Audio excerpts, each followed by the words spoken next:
So I'm sharing this because, well, I'm genuinely starting to question my own sanity. My spouse and I purchased an old timber homestead in the rural backcountry of Connecticut roughly 4 years ago.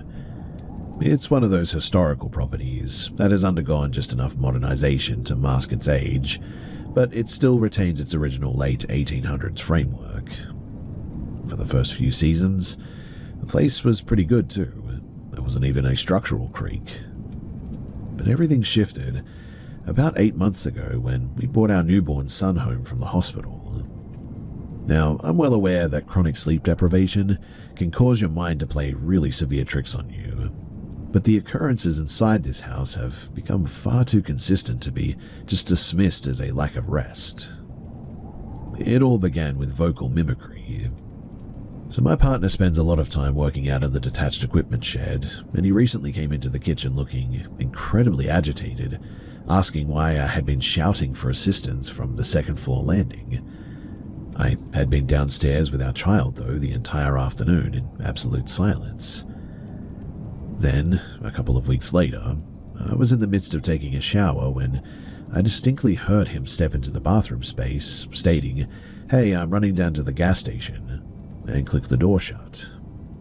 When I stepped out into the hall, his truck was gone, but upon asking him later, he had actually departed 20 minutes prior to that moment. The physical layout of the building seems to amplify this thing too. There's a secondary narrow stairwell near the kitchen that was originally built for domestic stuff, and that specific quadrant of the house always carries a sort of heavy and suffocating pressure to it. Last month, I was sitting on the rocking chair in the nursery, which is situated directly at the apex of those rear stairs, trying to get our son to drop off to sleep. It was during that dead frozen window right around 2 a.m, and our son was beginning to sort of drift off when his entire body went completely rigid. He didn't look toward the open hallway either. His eyes locked directly onto the floorboards in the absolute center of the room. I followed his gaze and watched the woven rug that we have in the middle of the nursery visibly compress. It wasn't an abrupt indentation or anything, exactly as if a heavy individual was slowly shifting their physical weight from one foot to the other while standing directly in front of the crib. I could hear the old pine joist groaning beneath the weight of this invisible mass too.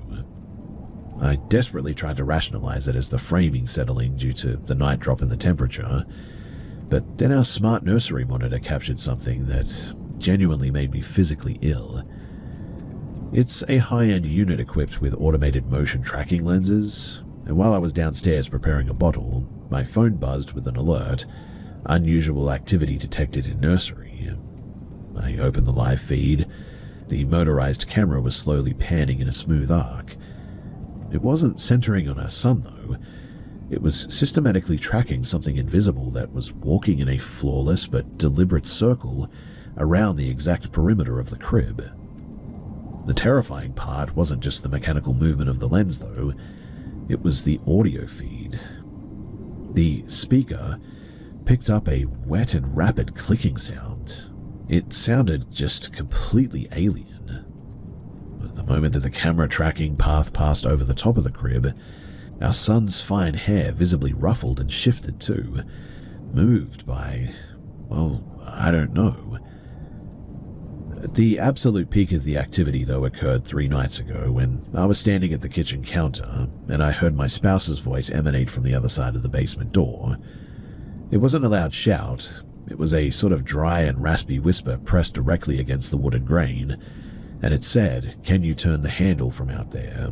The latch seems to be jammed." My partner, though, was sitting directly next to me in the living room sofa when this happened, and we both heard the words with absolute clarity. He grabbed a flashlight and a baseball bat, threw the basement door open and shone the beam down the steps, but the stairwell was completely empty. He went down there and checked it out, but he never found anyone. We've now reached a point where neither of us will step foot near the basement levels after sunset, and we've permanently moved our son's bassinet into our master bedroom too. It feels as though the structure completely ignored our presence though, until there was a brand new life inside of it to react to, which is really weird, I know. But has anyone experienced this type of mimicry before following a birth? It's really unsettling, as you can probably imagine, and frankly, it feels incredibly malicious that it's utilizing our own voices to try to manipulate our movements through the dark parts of the house at night.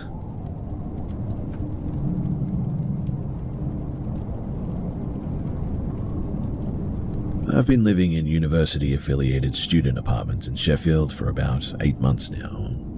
It's one of those uninspired, late 1980s concrete blocks that constantly retains a damp chill and smells perpetually of heavy-duty industrial cleaner. Last weekend, my 2 flatmates travelled down to Bristol for a family anniversary, leaving me completely solo in our shared multi-bed unit for the very first time.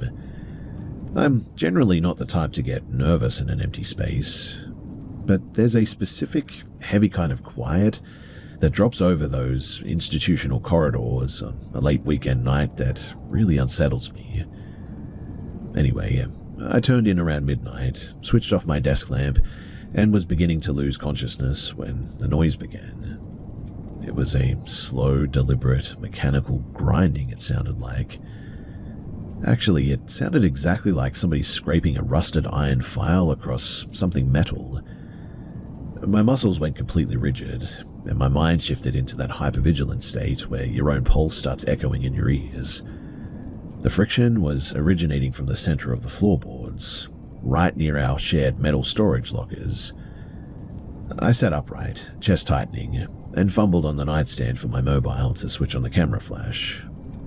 The scraping didn't cease the instant that the light hit the space.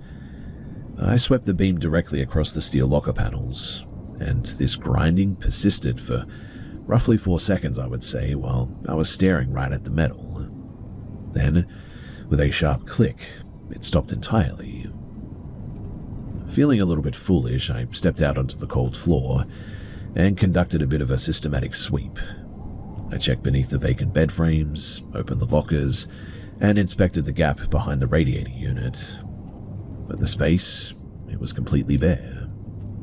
I eventually managed to rationalize the noise as a localized water hammer or an air pocket trapped in the old heating infrastructure, and I climbed back beneath the blankets. I must have dropped into a light sleep too, because I remember snapping awake suddenly again, roughly 2 hours later. The mechanical friction, it had returned, but the volume was really muted now. But then, I began to distinguish between 2 distinct vocal tracks. They weren't shouting, it was a sort of rapid overlapping whispering, coming from the foot of my mattress frame. The cadence belonged to 2 individuals, I would say, and one possessed a high, breathless pitch, while the second voice had a dry and really deep and raspy sound to it. They seemed to be communicating simultaneously, their words firing so rapidly that it sounded a bit like a cassette tape being fast-forwarded. The most disturbing element of the event, though, was that while the vocal track was active, my brain translated every single syllable with, perfect clarity. They were hostile as well, from what I could make out. At first, they were discussing how congested the layout had become, and expressing intense resentment that our belongings were occupying their square footage. It didn't carry a typical cinematic presence or anything. It felt exactly like being cornered and berated by 2 highly aggressive, tangible individuals standing less than an arm's length from my feet. And then they began talking about getting rid of me. I remained completely motionless beneath the duvet, refusing to even shift my posture. Then, as instantaneously as it had begun, the vocal tracks just vanished.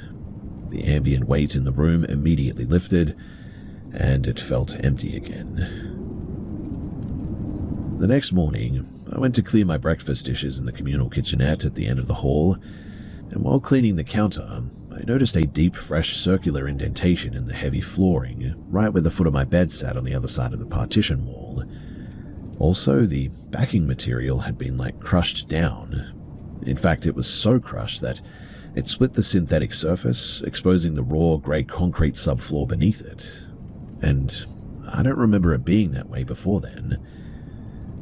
My flatmates returned late Sunday afternoon, though, and the standard routine resumed. However, since that weekend, both of them have independently begun complaining of a persistent sound or hum that they keep hearing. They both claim that they can detect a faint frequency ringing in the corners of the room whenever the apartment falls silent. I personally haven't disclosed a single detail of what I experienced during their absence yet.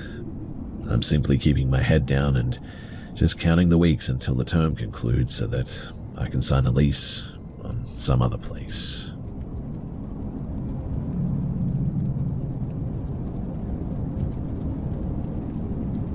I've been debating whether or not to share this because, well, the more distance that I get from the event, the more my rational side tries to persuade me that I simply experienced a bizarre episode of sleep paralysis or something like that.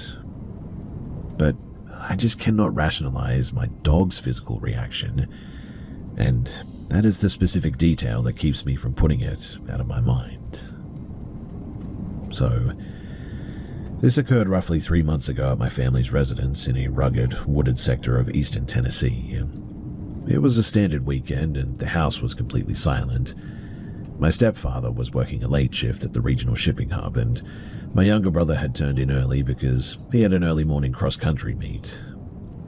I distinctly recall being cautious not to creak the pine flooring near his doorway when I walked down to the kitchen to get a glass of water. The initial indicator that the environment had shifted was our blue heeler, Buster. He is generally a high stoic animal, but I caught the sound of him on the enclosed sunroom making this low, sort of vibrating growl, a warning sign that he reserves for large predators on the property line, really. I stepped out onto the floor to pull him back inside, and he was completely pancaked against the floorboards, his hackles raised fully, baring his teeth at the dense foliage near our northern boundary line. I directed my gaze toward the spot that he was tracking. There was no moonlight that evening, so it made the whole space pretty much a solid wall of blackness. But there was a singular pocket near an old cedar trunk that appeared noticeably darker and more solid than the surrounding night. I initially assumed that it was a discarded tractor tarp or maybe a shifting shadow, but then the mass adjusted its posture. This thing was easily 7 feet in height. The upper torso was immensely broad as well and squared off, yet the lower frame was really emaciated, with the upper limbs extending down well past the joints where the knees should have been. Then, 2 lights sort of snapped into view. They weren't reflecting the ambient glow of the sunroom fixture. They were self-contained. They were spheres. Just 2 static, burning spheres looking directly at our position. Buster immediately retreated beneath a heavy iron workbench, and I completely locked up. I was unable to move, and this thing suddenly moved, and then the spheres just vanished or were extinguished, and that physical mass of shadow dissolved into the surrounding darkness. There wasn't even an outline anymore. I waited a beat, and then I sort of detected a fluid ripple tracking along the gravel driveway, like a pool of dark oil sliding across the stones. It was moving directly toward the perimeter of our house. I retreated into the main house, and I secured the heavy sliding glass frame as quietly as I could. I stood in the unlit kitchen, my heart basically jumping out of my throat. I attempted to call my stepfather, but I just couldn't get a signal. That was the moment, too, that whatever this thing was, it began circling the house. I was standing near the counter, and suddenly those spheres were back, too. They were lingering at one of the windows, and it almost felt like they were trying to peer in. The exact second that I adjusted my head to get a direct line of sight with these things, they would click off like a light bulb, and just would vanish. A minute later, that exact same sort of lighting would manifest in the narrow window flanking the utility room, and it seemed to be sort of inspecting every single external access point, yet it never made physical contact with the glass frames or anything. Also, as odd as it was, there was no vibration, no scratching, nothing coming from these lights. There was no sound at all. The most disturbing occurrence, though, that took place near the main hallway mirror. So I was walking down the corridor to verify that my brother's door was secure as well, and as I passed the mirror, I caught the reflection of the rear living room window behind me, and I saw those spheres clearly visible inside of that reflection, hovering static in the dead center of the pane. But when I spun around to confront the actual physical window, the glass was completely vacant. But I could still see them in the mirror. It was like they were visible in the reflection, but not if you looked directly at them. Whatever these things were, they maintained this precise sort of circuit for nearly 45 minutes too, appearing and disappearing at separate window frames, steadily shifting its orientation toward the driveway. The final moment that I saw them, that silhouette again, the dark one, was standing directly over my stepfather's empty parking space. The spheres, they flashed once, remained illuminated for roughly 5 seconds, and then everything just went completely dark. And after that, I didn't see or hear anything for the rest of the night. When I went out to inspect the driveway the following afternoon, I noticed something a little weird where the shape had been standing. There was a really sort of dark patch there, almost like when you look at an oil spill on a brand new driveway. It had that sort of coloration to it, and I know that it wasn't there before. When my stepfather finally drove onto the property at 3:15 a.m. the next night, well, everything had completely normalized. Buster was normal again. He came out from beneath the workbench, and the yard returned to its standard state.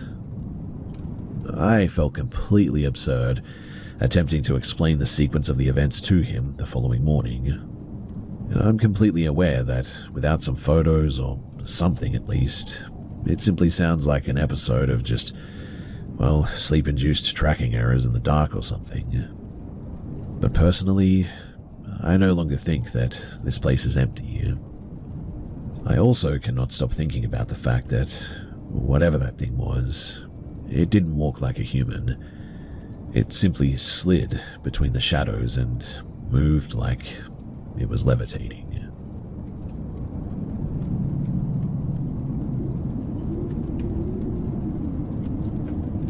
I stopped my late-night visits to the gym at a place in Salt Lake City, Utah, about 5 months ago. I still haven't gathered the necessary composure to terminate the contract in person, opting entirely for home-based training regimes instead. The situation began with a guy that I internally designated as the Sentinel. He was consistently present when I checked in at around 11:30 p.m., a guy in his late 50s, constantly dressed in heavy steel-toed leather boots and a reflective safety vest over a stained canvas jacket. He never used any of the exercise machinery. He just occupied the central weight benches and monitored the main entrance, it seemed. He maintained an unsettling routine of wiping down a pair of vintage field binoculars with his sleeve while watching people utilize the cardio equipment.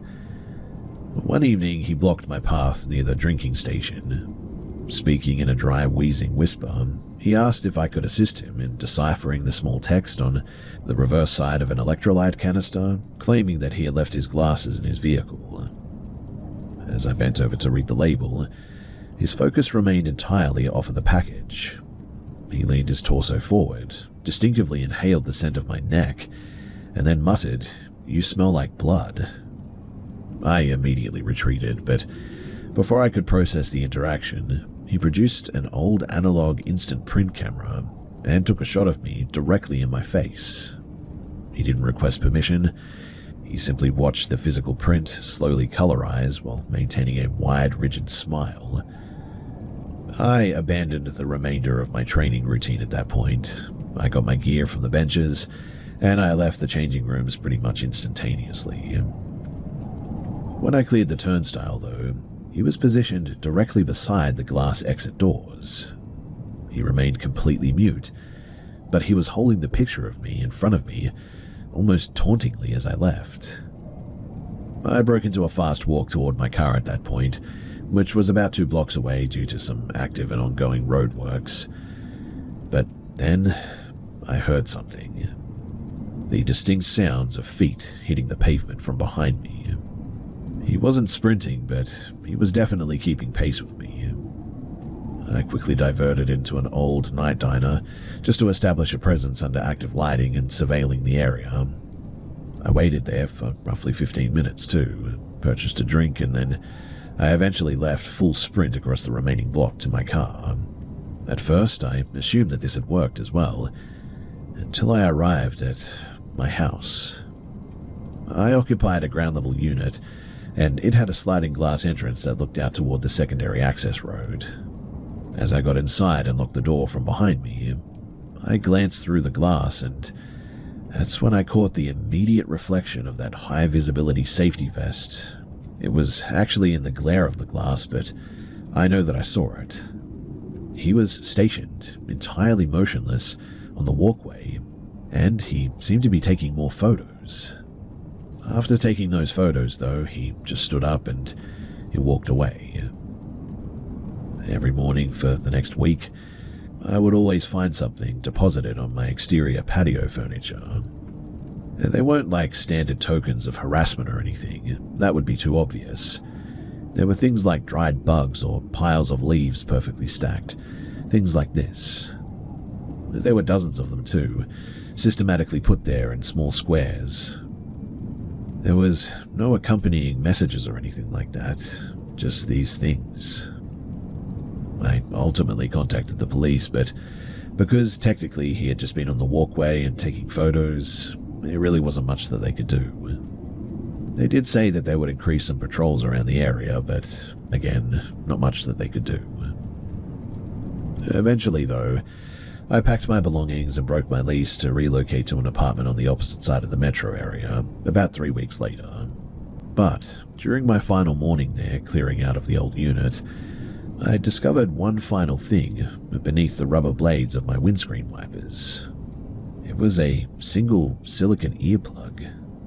Well, that's what I thought it was at first, but that's when I noticed that it was actually one of my headphones that I had misplaced inside of the gym a full month prior. A small piece of blue silicone, now trapped under the windscreen wiper. I took it out from under the windscreen wipers and, like I said, I moved, but I also quit the gym and I never went back there again.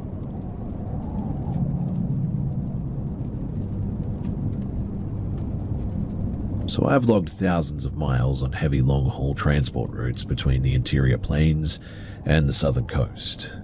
And I am well acquainted with that standard highway trance where the asphalt sort of simply dissolves into a continuous blur. However, the sequence of events that my partner and I encountered 2 winters ago was not an optical illusion. We're both highly practical people, technically minded individuals. She's an industrial logistics analyst, and I work as a commercial refrigeration mechanic. Our entire careers rely on fluid dynamics, pressure readouts, and objective logic.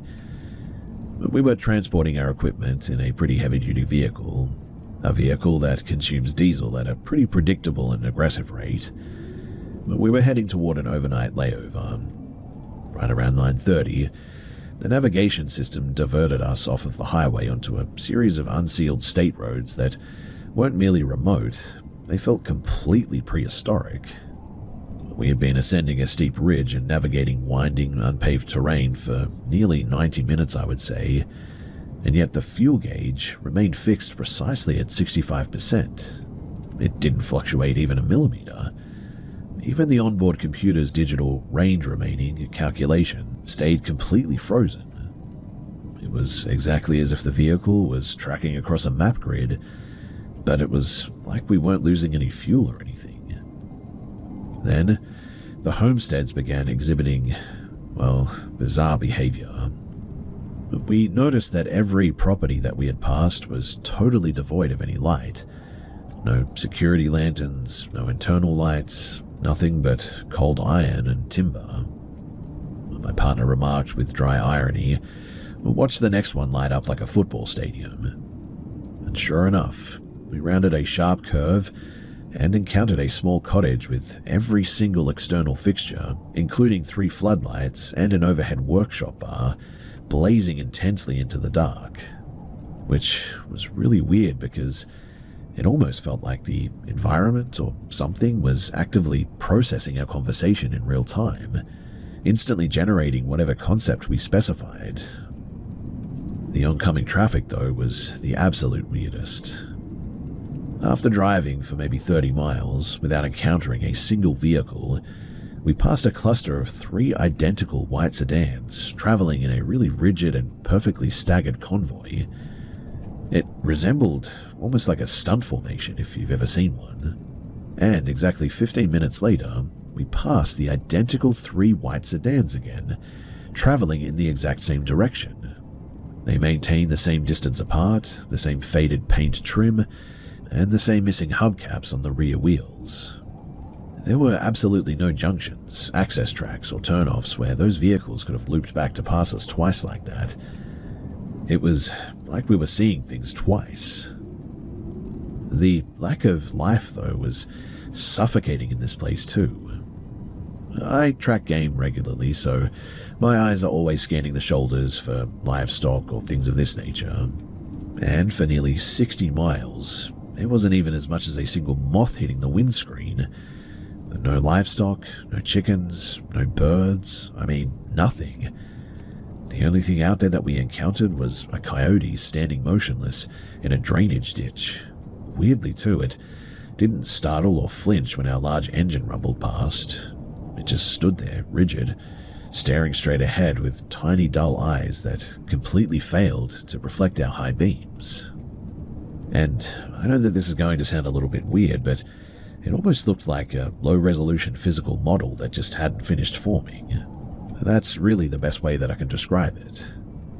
Our old dog, though, who is typically an immovable fixture in the cabin, was now trembling violently under the rear bench. He was clearly terrified by something.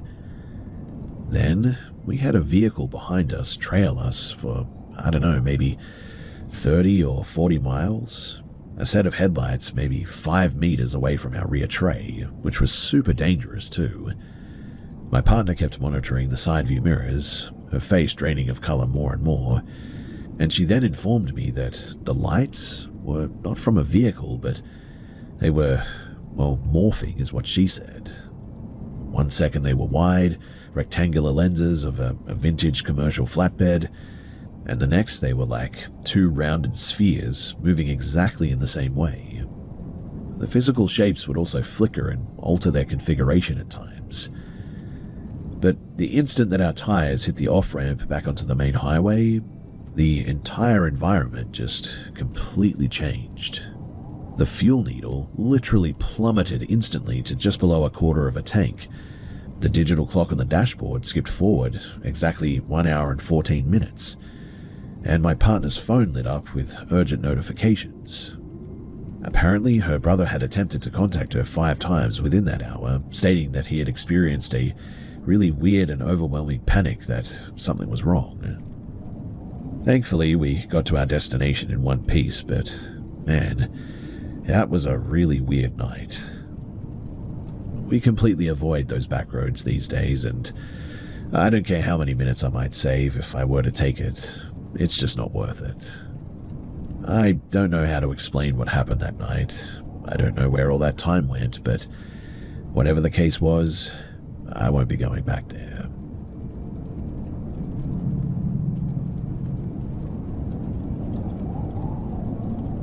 So I was awake well past midnight at the dining table, organizing a complex set of inventory spreadsheets to decompress after a shift and just get some work done. The place was completely silent, except for our chest freezer. My partner had drifted off on the armchair in the adjacent lounge. I could see them because of the TV screen's light. I wasn't looking directly at the lounge too when something happened. I was looking into the polished glass of the entryway display cabinet, which provides a direct angle reflection of the seating area, and in the reflection, I watched a towering, emaciated, black shadow emerge from the recess of the linen cupboard, not stepping through the door, but appearing to unfold directly out of the timber framing of the wall cavity itself. Now, it did not look human at all. It didn't even move that way. The form was easily 8 feet tall, with skeleton limbs that were completely disproportionate to its torso. It positioned itself directly over my sleeping partner, bending its upper frame forward until its facial plane, if that's what you can call it, was less than 2 inches from their forehead. I went completely rigid. I was entirely alert and hyper-focused on this thing too. This thing then pivoted its upper torso toward the dining room, immediately noticing me. It didn't have any eyes, and there were just these 2 deep, non-reflective, matte black cavities where I should have been. I then heard in my head, "This one is marked." Then a raw, protective panic overrode my paralysis, or whatever it was. I stood up from the table, strode directly to the threshold of the lounge room, and shouted, "No, they aren't. Get out of here." I reached into my pocket and pulled out my pocket knife and started thrusting it forward to try to assert myself. The reaction was immediate too. This thing just suddenly compressed into a ball of shadow and literally dropped straight through the floorboards. Our old terrier, who typically flees from loud noises, lunged into the center of the room. And then suddenly, this ball of shadow came back through the floor, came straight towards him in a beeline, and went straight through the dog. Our terrier let out a sharp yelp when that happened, and seemed to be physically thrown backward by it, his head twisting to the side. He scrambled up immediately, his eyes trying to track this thing. I grabbed a heavy iron fire poker nearby, the nearest solid object within reach, and I began swinging this metal thing through the empty space and screamed for this thing to leave. A fraction of a second later, this weird concussive sound reverberated through the framework of the entire house.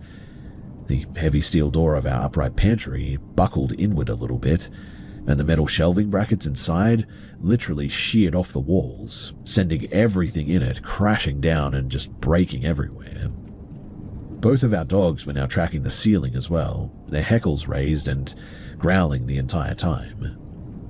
After a moment of watching them do that, everything went quiet. My partner obviously woke up with all the noise, and I had to explain to him everything that happened. During the cleanup of the pantry later that morning, I think I discovered the source of that weird concussive reverberating. One of the heavy iron bolts driven deep into the framework behind the plaster during the home's original construction, I think, had been violently pulled out of the wood. What I mean is that it hadn't just vibrated loose and it was loose to begin with or anything. It had completely pulled out timber and all with it. After that too, the atmospheric weight that this house always had, especially in the corridors, and it had been getting worse for months up to this point, just completely vanished. The dogs and their weird behavior stopped as well. It did take us a few weeks as well, but eventually we did fix everything and, well, the house is back to normal.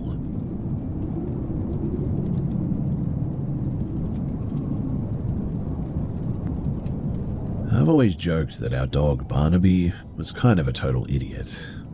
He's a massive 90-pound Newfoundland mix with a big white patch on his chest and one random tan spot on his back leg. Usually he's just a complete klutz too, always misjudging distances, literally tripping over his own paws and whimpering if there's a slight draft in the room. Last Friday night, I was down in my basement workshop tinkering with an old generator. A heavy winter rain was hammering against the high windows, and the whole basement felt really damp and cold.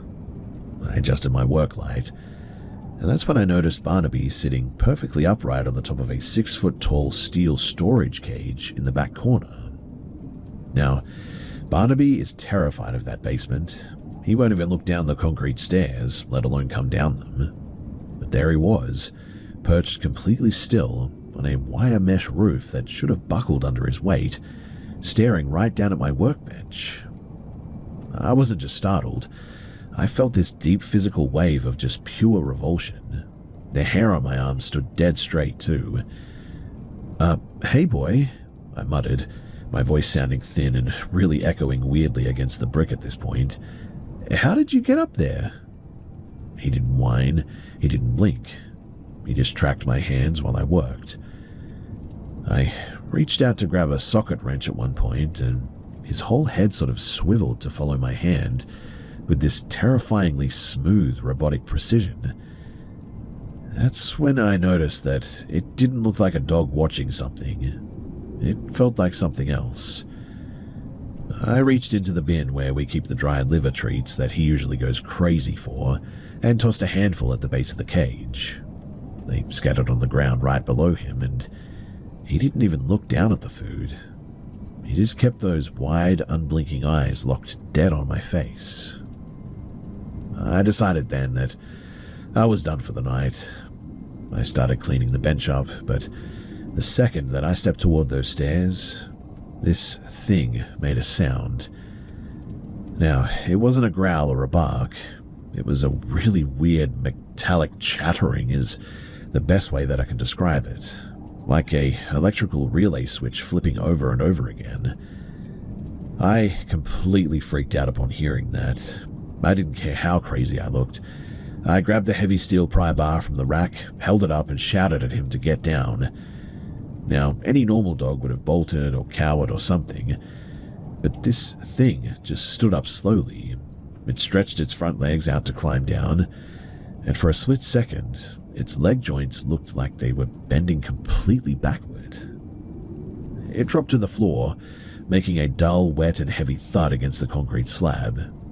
It didn't run, it just walked, with this deliberate, stiff, and unnatural pace, straight into the dark corner of the crawlspace drainage pit. I didn't follow it. I lunged up the concrete stairs, slammed the heavy wooden door shut, threw the deadbolt, and wedged a thick metal pipe under the handle. My hands were shaking so badly that I could barely hold my keys. And then, less than 10 seconds later, I heard a familiar, lazy tail wag from the living room. Barnaby was curled up tight in his dog bed, right by the heater, where he normally is, looking groggy and annoyed that I'd made so much noise. He had clearly been asleep there for some time. The next morning, I went back down to check the workshop. The liver treats were still sitting on the floor untouched, but right where that thing had been sitting on the top of the steel cage, the metal mesh seemed to have snapped. The heavy wire hadn't just bent as well. It looked like it had been cut by a laser cutter or something.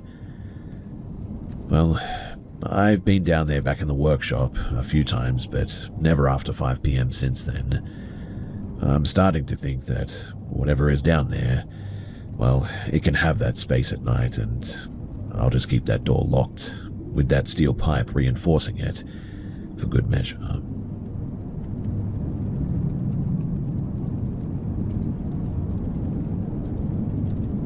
So I've spent about 6 years working as a festival lighting technician, so my whole life is pretty much about understanding shadows, glares, and how light plays tricks on you.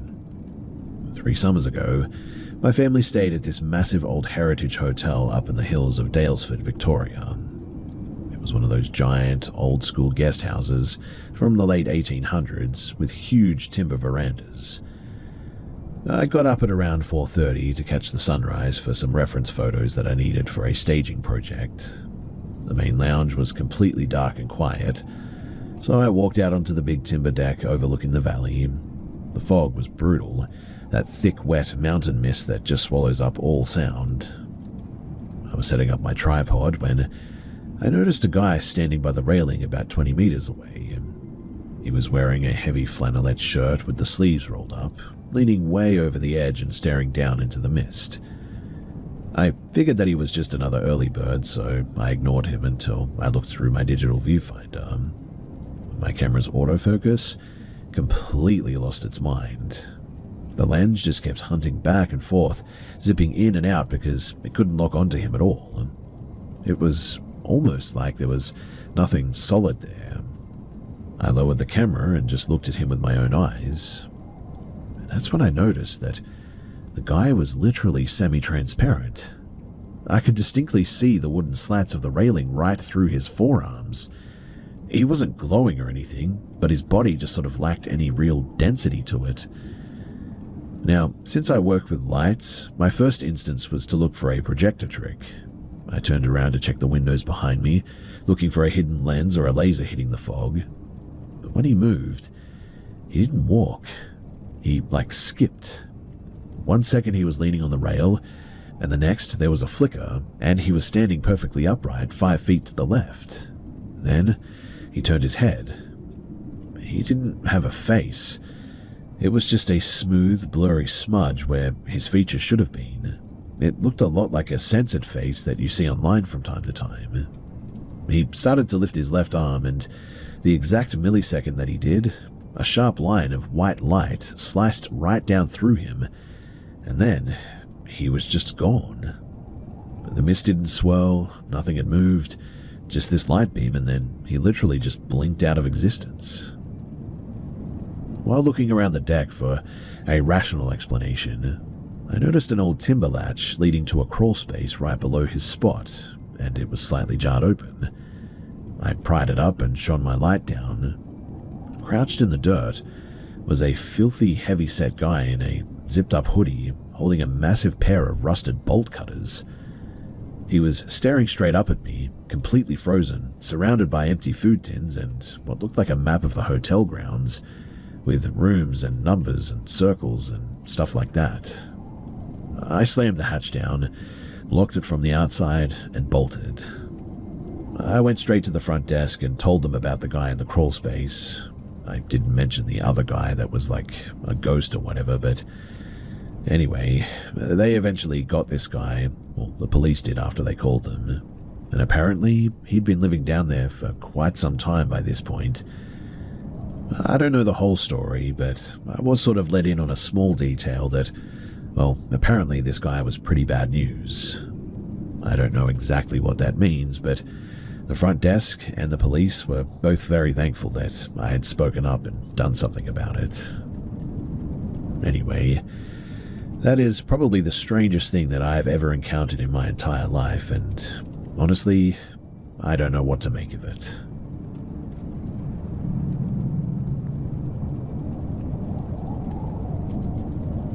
I've always been the kind of person who prefers the logic of a spreadsheet over anything vague. But there's one weird thing from my childhood in rural Delaware that I just cannot explain away. So when I was about 6, we lived in this rental house where my bedroom layout was just completely off. My bed faced a built-in wardrobe with a door that wouldn't stay shut no matter how much you tried. And every single night, this figure would pop right up in the gap of the door. It looked like a woman with the skin color of like raw dough and hair so long that it literally pooled on the floorboards. She'd stand completely still, gripping the edge of the doorframe. But the part that totally froze me was her eye. She only had one, this tiny piercing white dot of light that glowed even when the room was pitch black. I spent months doing this thing that I called something like weaponized ignoring at the time. I figured that if I didn't look at her, that she couldn't move, and I'd just stare at the ceiling until my eyes burned, eventually passing out from pure exhaustion after a few nights of getting no rest. Everything, though, changed the week that my grandfather went into hospice. The air in the house, it felt really heavy, like the pressure had tripled. That Friday night, too, I looked over at the wardrobe and realized that she wasn't in the gap anymore. Instead, she was standing right on the carpet, just a few feet closer than she'd ever been. But before I could even draw a breath to scream, she didn't just walk, she blurred. She crossed the room with a speed that was just not even possible, really. Her face was so close to mine all of a sudden that I could smell this really weird sort of chemical smell. My vision suddenly went totally black, and all I remember is being dropped into this most intense and terrifying dream of my life. In the dream, It was a beautiful sunny morning and I walked through the house, but it was like a total vacuum. My parents' cars were gone, my baby brother's crib was completely empty, and there wasn't a single sound of birds or traffic outside or anything. I ran to my back room sobbing, and the camera of my dream suddenly sort of zoomed in on the corner of the nursery next door. It was an old white wicker rocking chair that we didn't own, and sitting on it were two toys that I'd never seen before, a tattered rag doll and a blue stuffed elephant with one missing button eye. Just looking at the elephant filled me with a despair so deep that it felt like my chest was collapsing.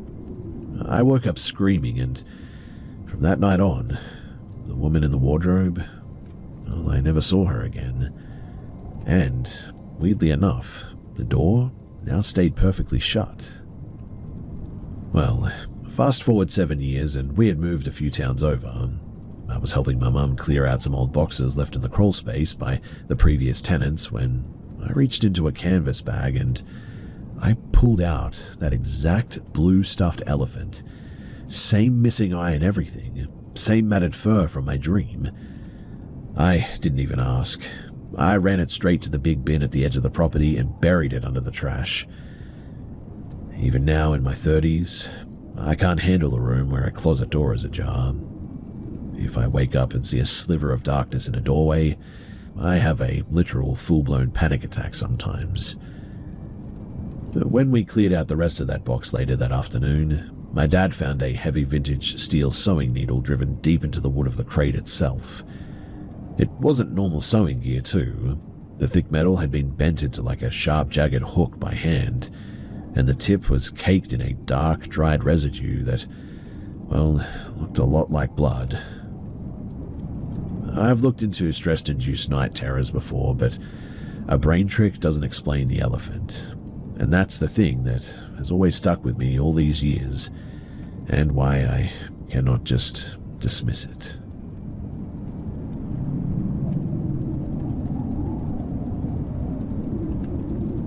So I spent 4 years working the graveyard shift as a mobile security guard out in rural North Dakota. The facility that I was at was this massive mid-19th century brick asylum that the county had gutted and turned into climate-controlled vaults to store old pioneer-era ledgers and land deeds, I think, or something.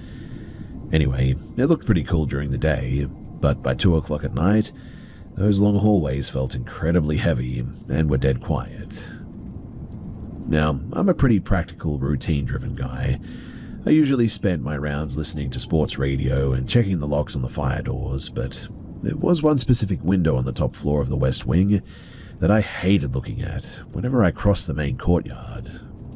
One freezing night in January, too, I was walking across the icy asphalt to my truck to grab a spare flashlight battery. I accidentally glanced up at the dark windows of the upper records room. And even though the indoor lights were turned way down to emergency mode, I could see something pressed flat against the glass. At first, my brain thought that it was a big, antique white serving platter someone left on the sill, but as my eyes adjusted, I realized that it was a face. It was perfectly round, completely flat, and had the dull chalk look of unpolished bone. It had a nose and a mouth, and 2 eyes that I could see, but the absolute worst part of it was the body attached to it. It didn't have a torso or arms. The round head was hooked up to a thick segmented stalk, looking exactly like the pale fleshly underside of a massive millipede. The whole thing just stretched backward into the pitch-black room behind it, and it had to have been at least 10 feet long, slowly coiling and bunching itself up against the wooden window frame. It didn't move like a normal animal, too. It sort of ripped with this slow, rhythmic twitch. The best way to describe it is like a deep-sea creature moving in a current. A wave, though, of just pure physical nausea hit me so hard that I had to lean against the hood of my truck. I forced myself to look away, my heart going so quickly that I thought that I was having a panic attack, and I didn't look up again until I was locked safe inside of the main guard shack. While checking the perimeter fence line of that wing the next morning, I found several pictures or photos that had the eyes neatly cut out of them. and I know that they weren't there the day before this. Later at the shift handover, the older guard that I was relieving, a guy named Vance, who had been on this contract for some time now, noticed that I looked completely ghost white. And before I could even log out of the computer, he leaned back, tapped his coffee thermo, and mumbled, "You saw the dinner plate up in the West Wing, didn't you? Don't look at it. It just sits up there, man." I hadn't said a single word about my round.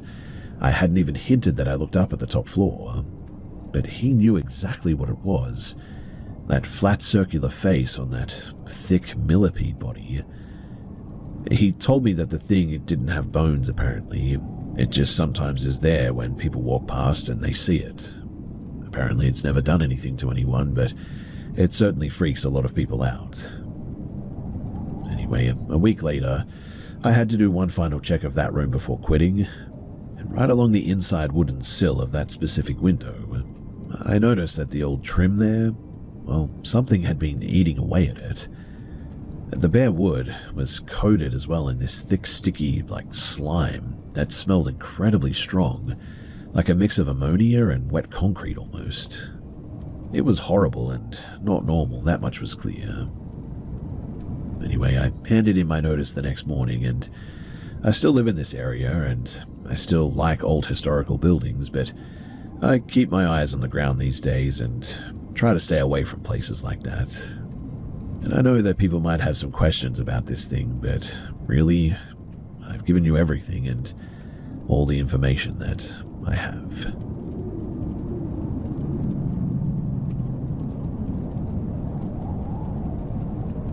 The regional sorting hub outside of Albuquerque is basically 500,000 square feet of corrugated steel and concrete, positioned right where the high desert starts to turn into scrubland.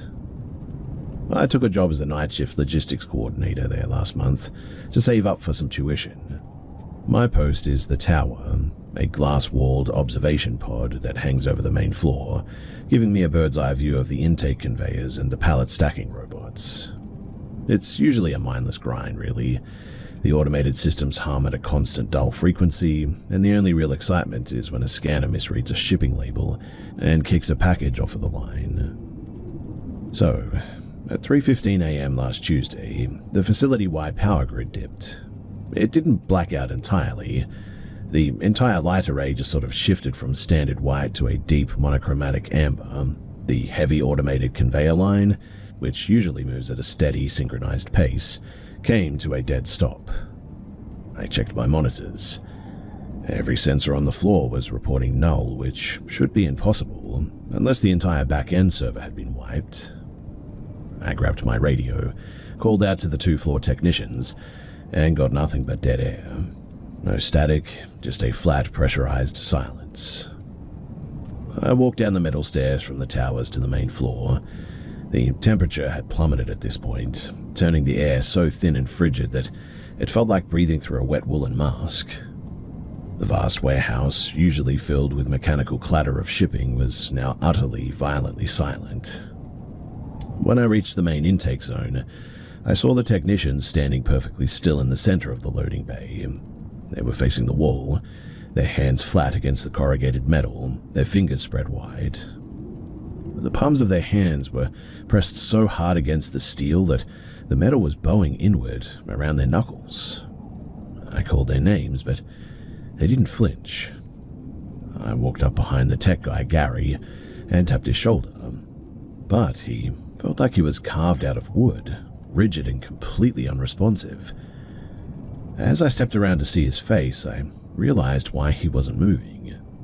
His eyes weren't closed, they were wide open, staring at the corrugated metal wall, but where his pupils should have been, there were just tiny, perfectly circular mirrors reflecting the light of the room. He wasn't even breathing. A sort of black fluid was also leaking from his tear ducts, tracing perfect geometric lines down his cheeks before evaporating into the air before it could reach his collar. I backed away, stumbling over a discarded pallet, and as I did, I glanced at the conveyor belt.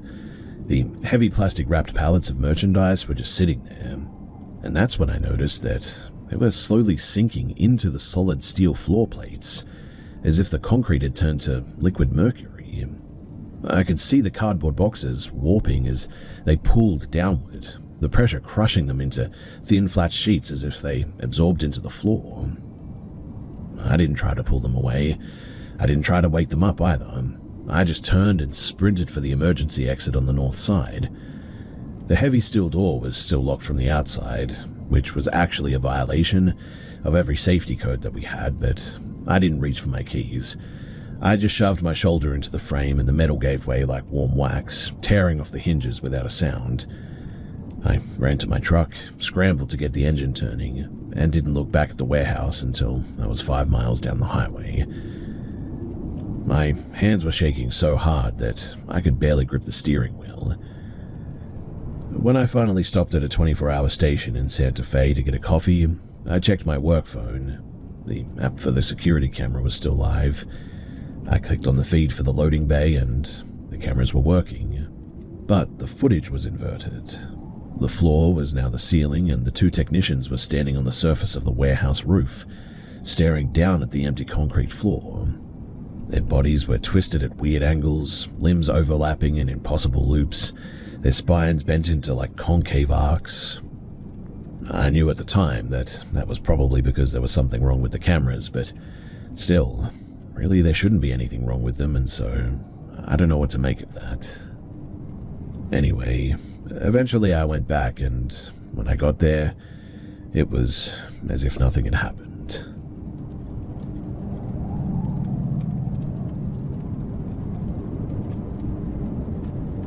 I grew up in an old, sprawling farmhouse in New Hampshire. Looking back on it now, the unwritten protocols that we lived by inside of those walls, it felt less like domestic routines and more like the frantic logic of a severe delirium. My parents purchased the property in the early autumn of 1998, and from the very first afternoon, a small faded oil painting of an empty canal hanging from a rusted iron peg in the pantry always freaked them out. During the final walkthrough, the previous tenant, a deeply eccentric elderly widow, warned my father with absolute gravity that if that specific frame were ever unhooked, the equilibrium of the structure would permanently fail, is what she said apparently. My father was a completely pragmatic, level-headed contractor, yet he guarded that cheap landscape with an unsettling intensity. For over a decade, it was never touched. When I was roughly 4 years old, I began having frantic repetitive arguments with my mother because I wanted to go down into the stone root cellar to help the other boy clear the wood. I would insist to her that his guardian was forcing him to stack old cedar crates in the dark and that he was strictly forbidden from speaking aloud to me. My mother, desperately attempting to suppress my terror, consistently dismissed it as a hyperactive imagination. But she immediately installed a heavy brass deadbolt on the cellar door and turned the key every single night. The subterranean level of that house was an absolute maze of damp foundations too. It contained a half-finished laundry area that smelled intensely of scorched wire, a small water closet where the basin had been ripped out and the drain line was plugged with a heavy rubber expanding stopper, and a dark storage inlet where my father kept his redundant mechanical tools. My siblings and I used to navigate that space a lot, but we maintained a rigid sort of unspoken contract, I guess you could call it. No one ever remained in the laundry area if the light bulb in the tool area went out. It always felt as though the darkness of those foundational corners were physically heavier and more opaque than the natural shadows should be. It was a weird place and we all knew it. But then there was this man who lived across the gravel road, an isolated neighbor named Gideon, who occupied a dilapidated timber cabin. He was well into his late 70s and had developed a persistent sort of habit of dropping off bundles of kindling and stacks of outdated farm journals on our rear porch between midnight and dawn. He was utterly convinced that our family was freezing to death because he rarely observed soot or exhaust rising from our external furnace stack. My father, he was forced to manually haul the wood back across the road every weekend too, an action that resulted in Gideon standing silently at the edge of the clearing, tracking our movements through heavy field binoculars while we played in the grass. The most severe incident involved Gideon occurred during a humid afternoon when I was about 5, I think. I was playing near the boundary line of our property when he just sort of materialized from the dense briars, telling me that there was an injured hawk in the brush that required my attention. He gripped my arm and began guiding me toward the thickest section of the timber. My older sister, who was only 7 at the time, spotted the interaction from the porch and came sprinting down the incline, hurling heavy gravel rocks at him until he finally released his grip on my clothing. My father immediately contacted the local sheriff's department, but the intervention did little to stop Gideon. He would simply park his old utility truck at the very edge of the property, staring fixedly at our front entrance for hours.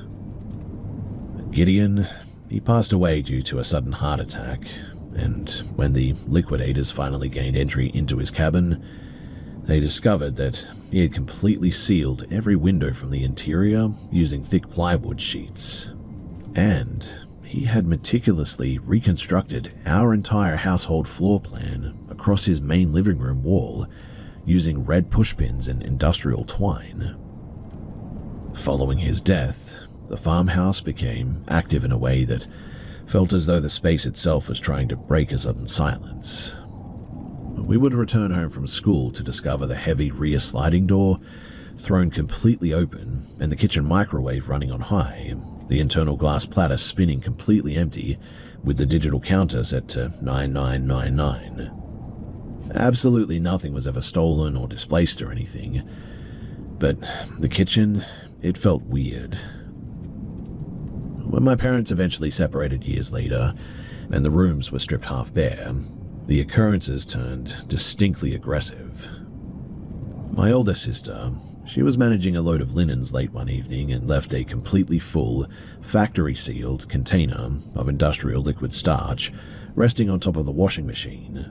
She stepped away for less than 10 minutes, and when she returned, the jug was lying on its side in the center of the concrete floor, completely drained of its contents.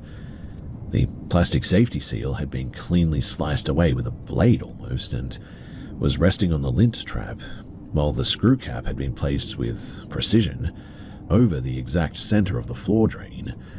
On another occasion, I had this old battery-operated electronic toy organ in the basement, a cheap plastic unit manufactured in like the mid-1980s, I think. But the internal cells had ruptured and leaked corrosive acid everywhere years prior, making the circuits entirely dead. But one afternoon, while I was rummaging through some storage for some work boots, that dead toy began suddenly broadcasting. The notes were severely dragged and distorted, and dropped in pitch, sounding as though it was on its last legs, but I abandoned the boots entirely and bolted up the stairs because, well, I knew that was pretty much impossible. The upper level offered no reprieve, too. I was resting in my bedroom one day when the latch on my door clicked open, and a solid dark silhouette roughly the size of a bird sort of shot out from the hallway and dove straight beneath my heavy oak chest of drawers.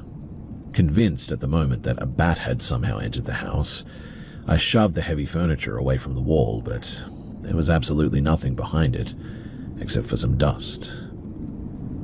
Even my mother, who steadfastly refused to acknowledge any anomalous behavior in the house, completely broke her silence while preparing the property for an open house showing. She distinctly heard her sister's voice, extremely clear, sharp, and high-pitched, calling her name from the master suite.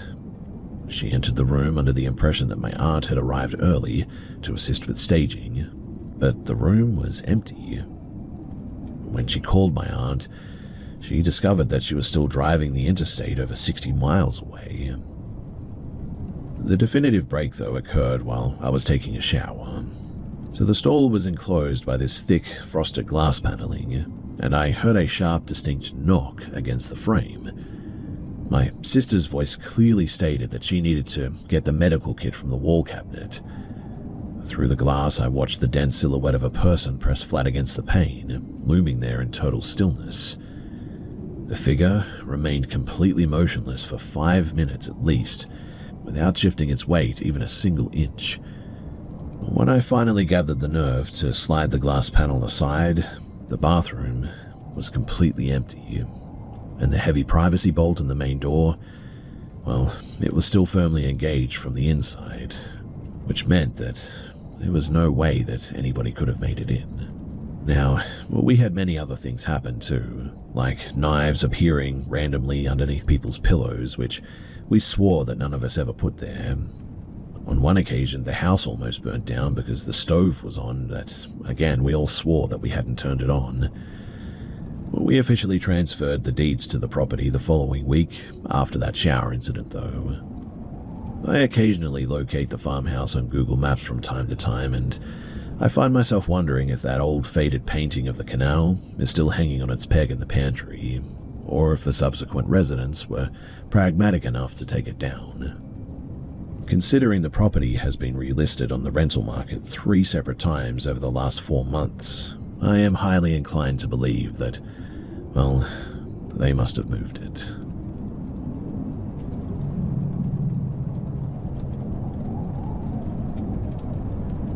I've stayed away from the old shipping yards in Erie, Pennsylvania for about 4 months now. I'm 32 and I've lived in this region most of my life. But what happened back in November, it pushed me past the point of being curious about abandoned industrial places.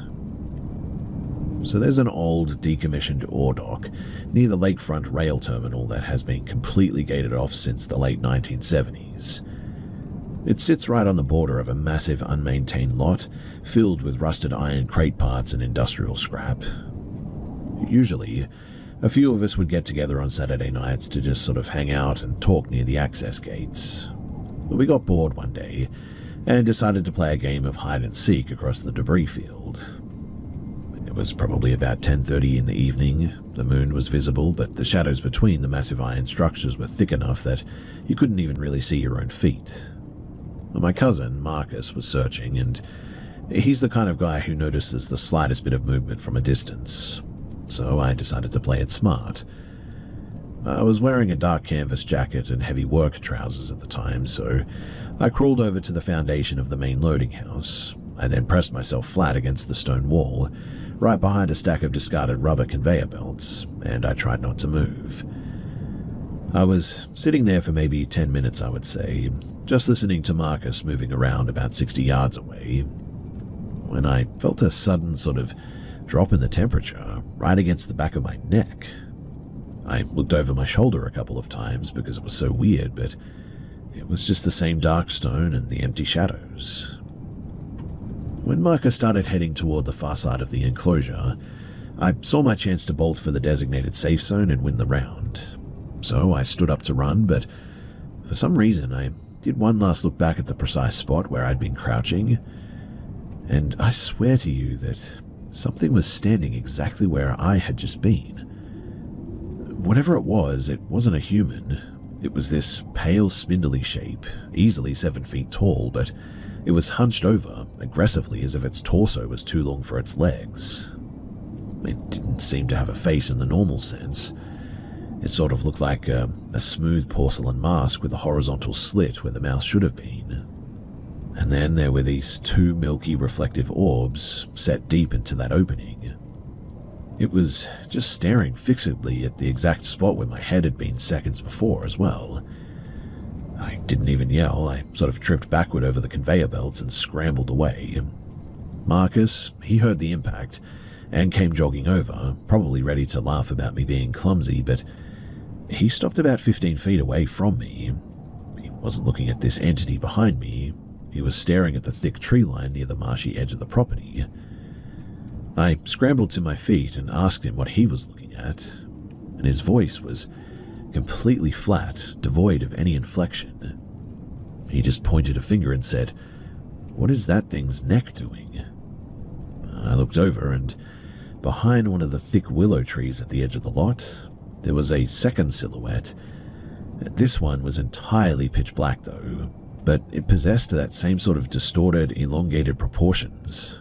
It was peering out from behind the trunk, and I know that this is going to sound weird, but Its head was rotating in a sort of continuous 360-degree circle over and over again, while its eyes, just two glowing static pinpricks, stayed completely fixed on Marcus. Well, we didn't stick around to see what these things were. We cleared the chain link perimeter fence in record time, and we didn't stop running until we reached some stores. When we finally looked back after we got to safety, well, we didn't see the creatures anymore, and so I don't think that they followed us. We told the rest of our friends, but they just joked about us seeing trespassers or letting the dark get to us. Marcus and I don't really care, though. We both saw the way that those things moved, and it completely defied human anatomy. I still have the deep scuffs on my boots from scrambling over the scrap that night too, but I know one thing. I won't be going back to that terminal to get a closer look at anything. In fact, I've even started taking the long highway route home just so that I don't have to drive past those iron structures after dark.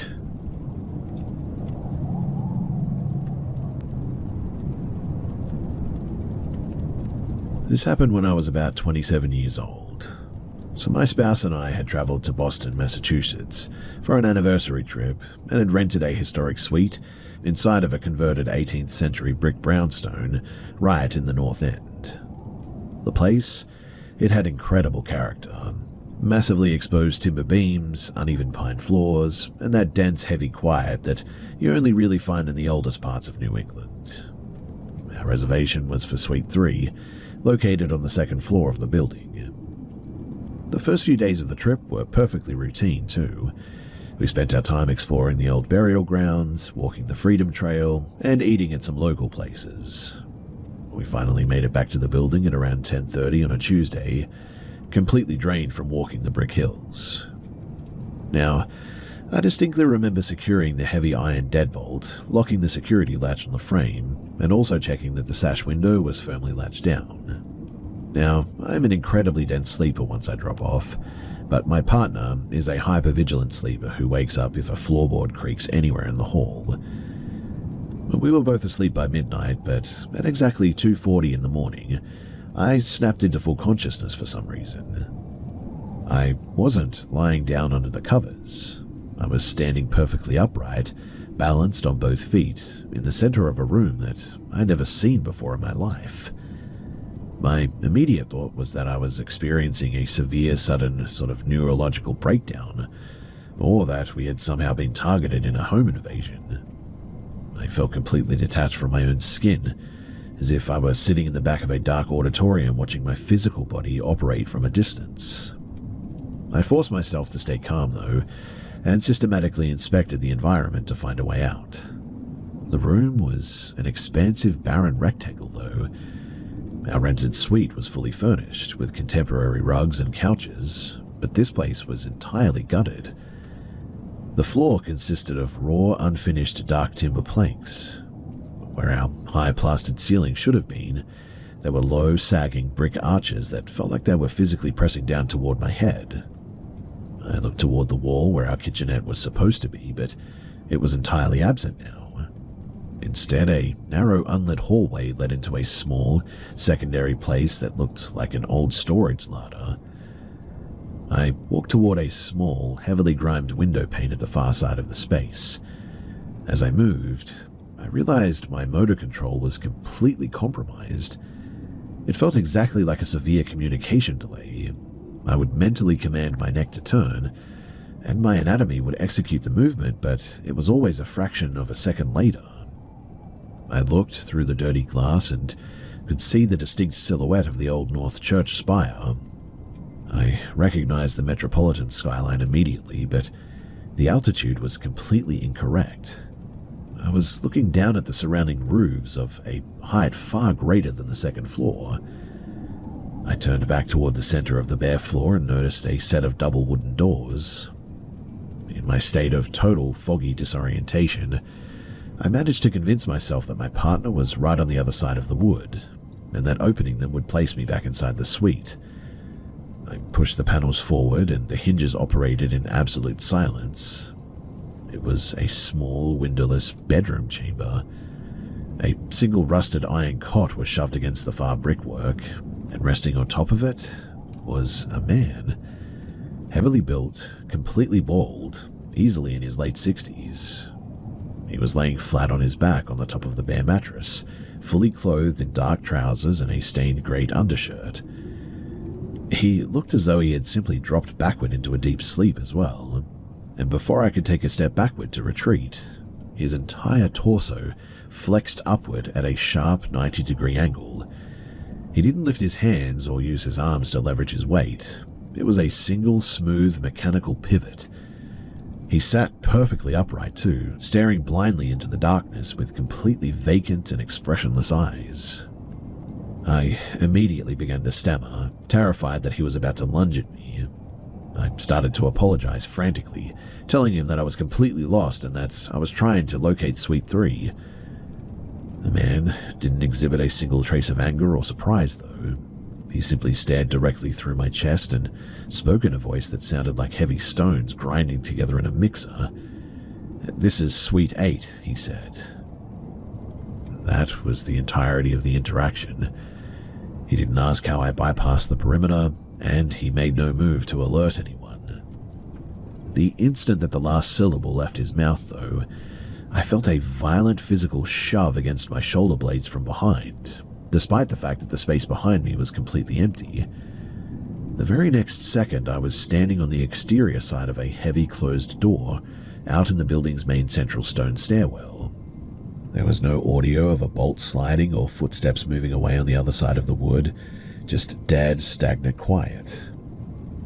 I looked out of the small window in the stairwell landing and realized that I was standing on the absolute top floor of the building. I turned and bolted down the steps, nearly losing my footing on the stone.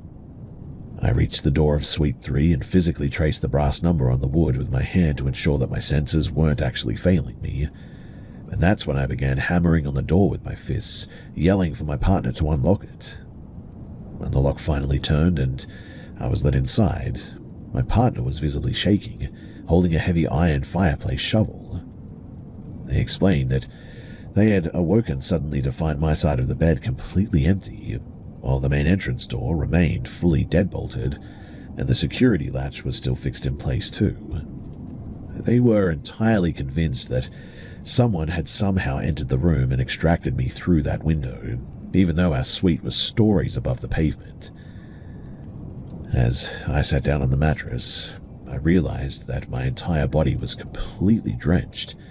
My t-shirt, my underwear, and the linen sheets where I'd even been sleeping prior to the incident were completely saturated in just sweat. In fact, it almost felt like I had just crawled out of a pool. Neither of us slept for the remainder of the night.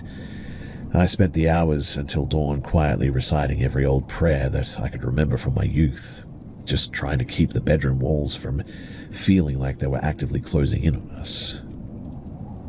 The following morning, we didn't even discuss what had happened. We simply left the apartment and took a long, silent walk through the Boston Common to clear our minds. We passed a small shop near the burial ground, and we purchased a small chunk of black tourmaline. The person behind the counter, they mentioned that it was traditionally used for stabilization and personal protection. We brought it back to the suite and slid it directly beneath the frame of the bed.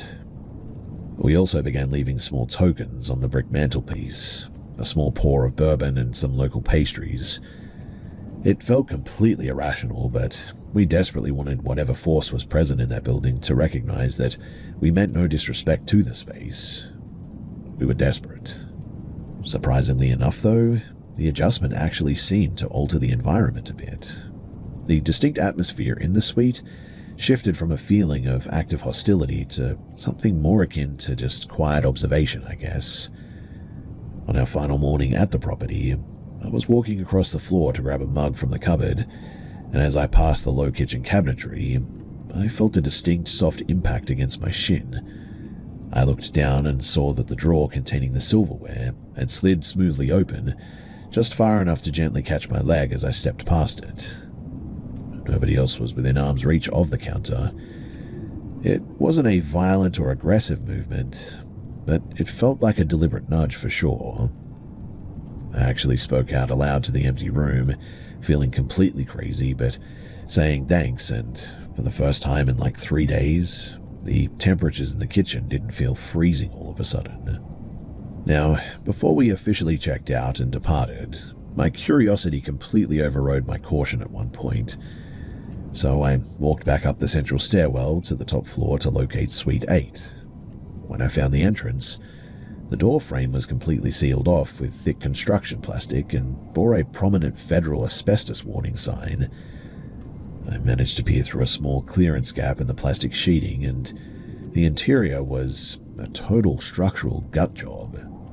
There were no finished floorboards, no interior walls, no furniture, and no iron cot, too.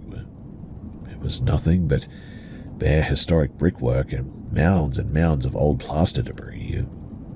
The digital electric lock on the doorframe, well, it didn't even seem to be connected to the power source anymore.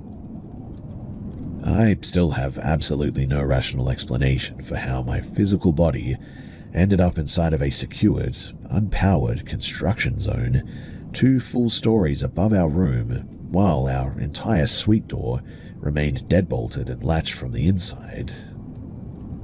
We are actually planning a return trip to Boston this coming winter, and my partner wants to reserve a space in the exact same location. Personally, I'm a bit torn by this. Part of me genuinely wants to see and is very curious about what was happening there. But the other part of me, well, it's completely terrified of waking up in the dark and hearing that flat, grinding voice tell me that I'm in the wrong room again.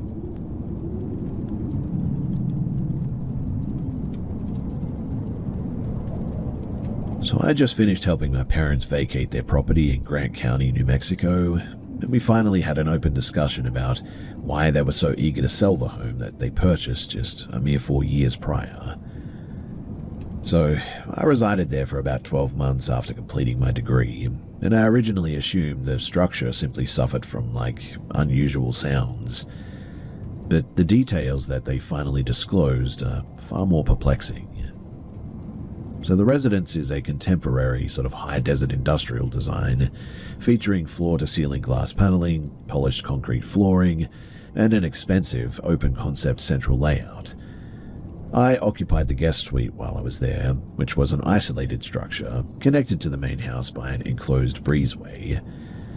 Now, the anomalies, I guess you could call them, consistently originated in the observation suite, a small office enclosed entirely by glass walls. It was actually a really neat room, but my primary hobby at the time involved an old analog shortwave receiver that I had meticulously restored.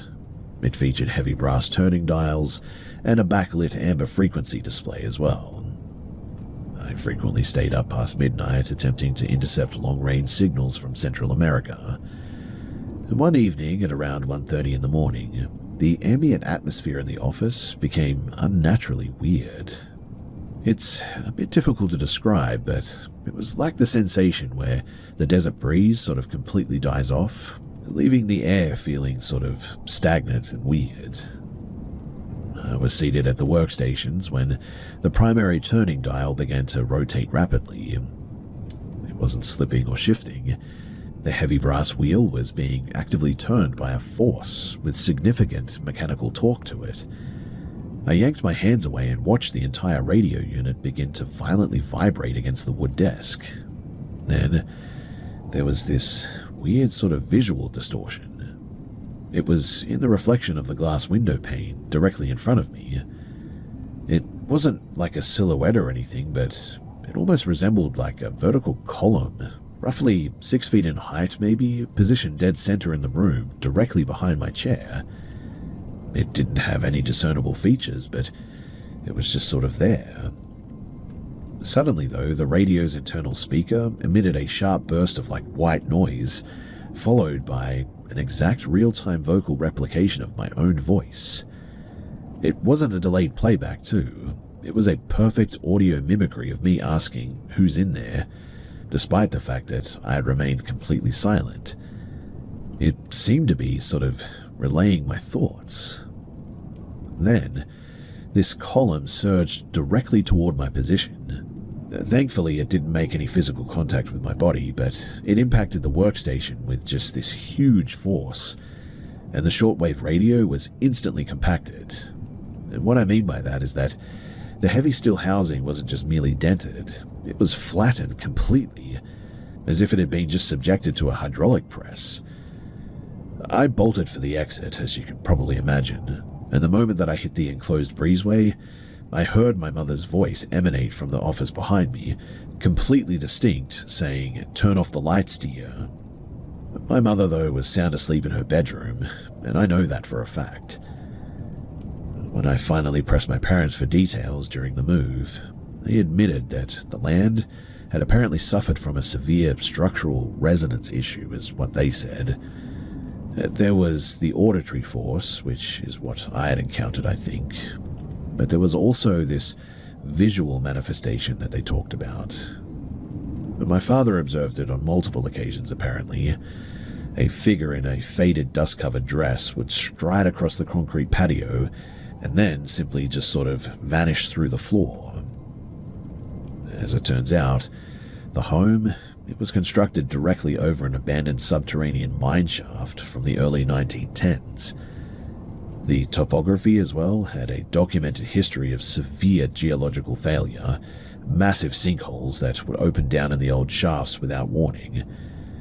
One of the original site surveyors had vanished during an underground inspection, and the rumor at the time was that the shifting earth hadn't just trapped him, it had completely pulverized him under the shifting bedrock. The housing developers had poured a massive 12-foot thick solid concrete stabilization plug directly into the old shaft opening before pouring the residential slab for the guest wing. My father confessed that on completely silent winter nights that he could press his ear flat against the concrete floor and hear something down there. That's creepy, right? Anyway, the final thing that happened that caused my mother to completely break down was discovering my ruined shortwave radio inside of a storage bin. She swore that she had never touched it, but obviously that was really weird, and she confirmed with me about all of this stuff, and, well, that was enough for her. We're completely finished with New Mexico now, and we've all relocated to a high-rise condominium in coastal Georgia just last month. My father actually explicitly stated that he refuses to ever live on top of a solid concrete foundation ever again after living in that place. And look, obviously I have no idea what any of this was, but I will swear to the truth of everything that I've said here until the day that I die.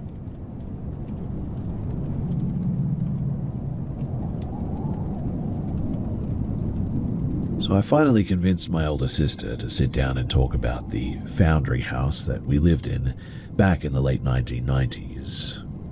We rented this cramped, asbestos-siding duplex near the heavy manufacturing canals in Indiana. I was only 7 when we finally broke the lease, but I've always retained a singular vivid memory that felt less like a dream and more like, I don't know, an error in physical reality. The property, though, it possessed an unnatural sort of crushing weight to it. My bedroom, it was located in a modified basement cellar, accessed only by a remarkably steep and unlit wooden staircase. My absolute favorite possession at the time was a heavy motorized toy crane, one of those vintage plastic models that would rotate its cab and drop a magnetic hook if you threw the toggle switch on the base. It required 4 massive batteries, giving the chassis quite a lot of weight to it. Now, my mother, she completely despised that basement level.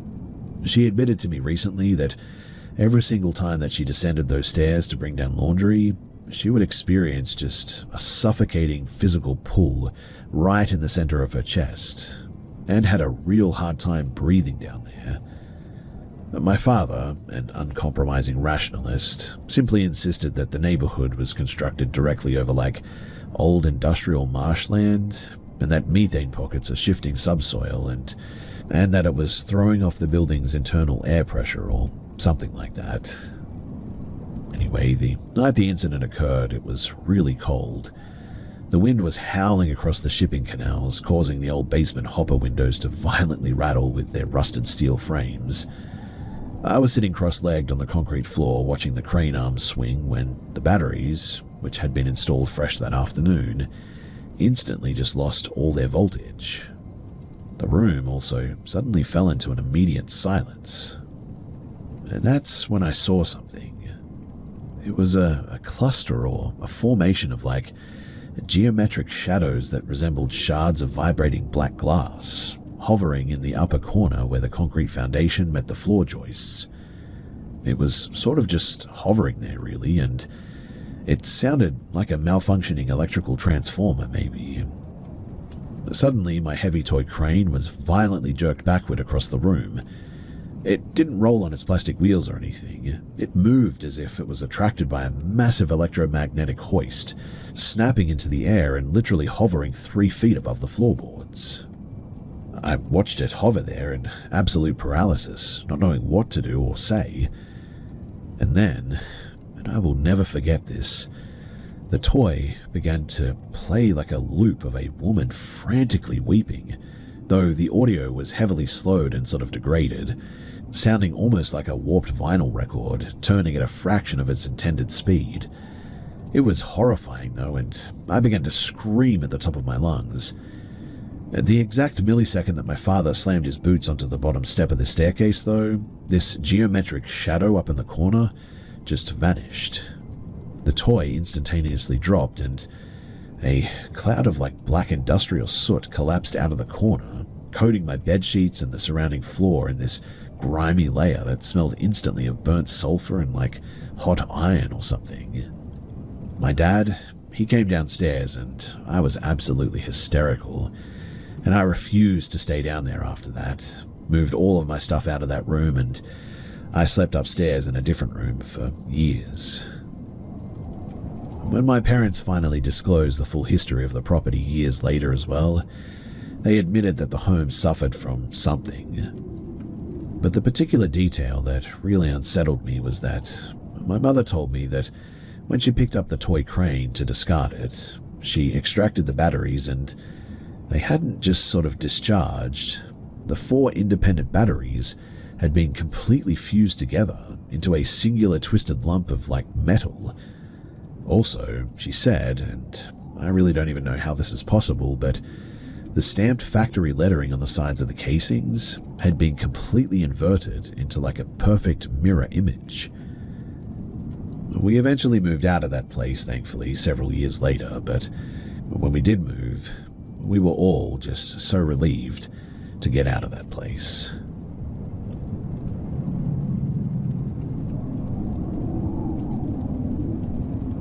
So I know I'm going to get completely torn apart for bringing one of these things home, but I purchased a Ouija board a few months ago, and honestly, I thought it was just an interesting piece of historical metalwork to display on a bookshelf.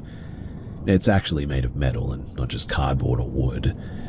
But since introducing it to my apartment, the atmosphere has completely shifted from, completely normal to just downright unsettling. It all began with really subtle things too.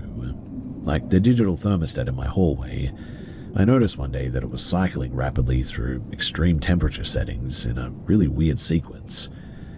And then there was the banging inside of the drywall that sounded like a mallet striking the support beams. I thought that I just had an infestation problem.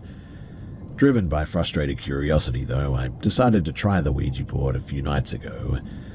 I'm fully aware that every standard caution warns against operating these types of things alone, but I just wanted some answers. When I asked if there was a presence in the room, this pendulum instantly began swinging in violent and erratic ellipses. When I asked who this was, it bypassed the alphabet and swung back and forth over a precise string of, corresponding calendar dates maybe, in 2014. The air pressure in the bedroom dropped instantly, though, upon asking that, making my ears literally pop as if I were descending in an aircraft. I asked why that year, and the weight systematically pointed out the letters monitored. I then asked if it had been trailing me since my youth, and I mean, I've experienced reoccurring night terrors since childhood, involving a towering dark shadow silhouette watching me from the foot of my bed, and it spelt out affirm.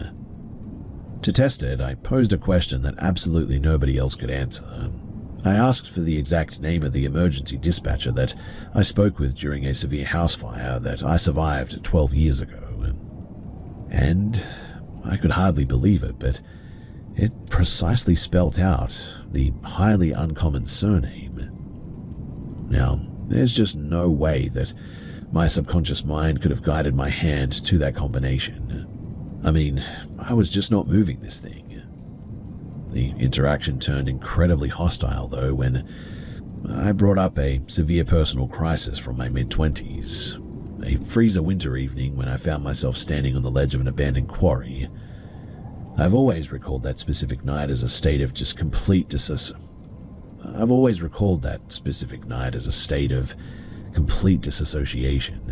where I felt like a passenger trapped inside of my own skull while my limbs moved entirely on their own. So I asked the board if it had influenced my actions that night, and it spelled out the word steering.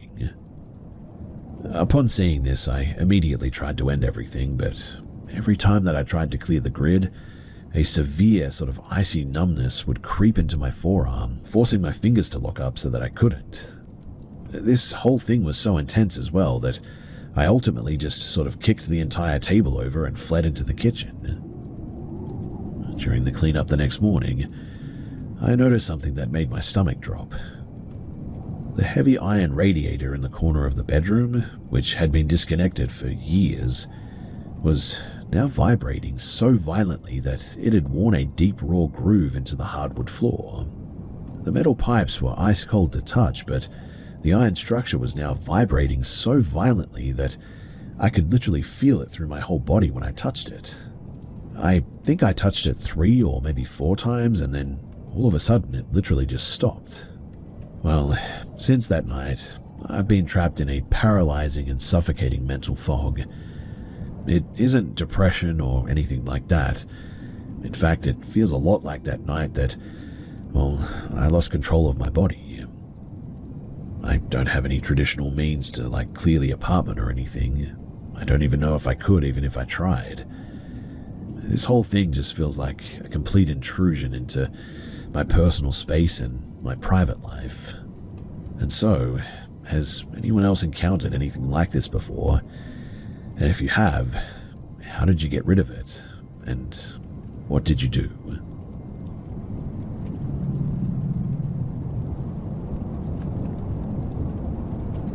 So I occupied the lease for this place for about 14 months with a friend, and the atmosphere from the very first afternoon was intensely oppressive. It was a late 19th century brick house positioned at the cul-de-sac of an industrial access road near some rail tracks, but making it weirdly sort of unnaturally secluded for the city. Immediately after moving our furniture in as well, both of us experienced just a severe exhaustion. It wasn't the typical fatigue from a long shift or anything. It was almost like the air was thin and even breathing was difficult at times. We would regularly wake up at dawn feeling far more depleted than we should have been, typically following long stretches of hyper-detailed, exhausting dreams that felt like they spanned entire decades. The first indication, though, that this wasn't standard urban stress occurred roughly 4 months into the tenancy. So I woke up at around 2:30 in the morning with just this intense feeling of being watched. I was lying flat on my back, tracking the ceiling, when I observed a sort of transparent dark distortion glide across the plasterwork. It wasn't an external shadow thrown by a passing vehicle or anything. It looked more like a thermal ripple in the air, maintaining a really elongated shape. It slid out from the ventilation corner, moved directly over the light on the ceiling, and then just sort of flattened and dissolved into the plaster of the opposite partition.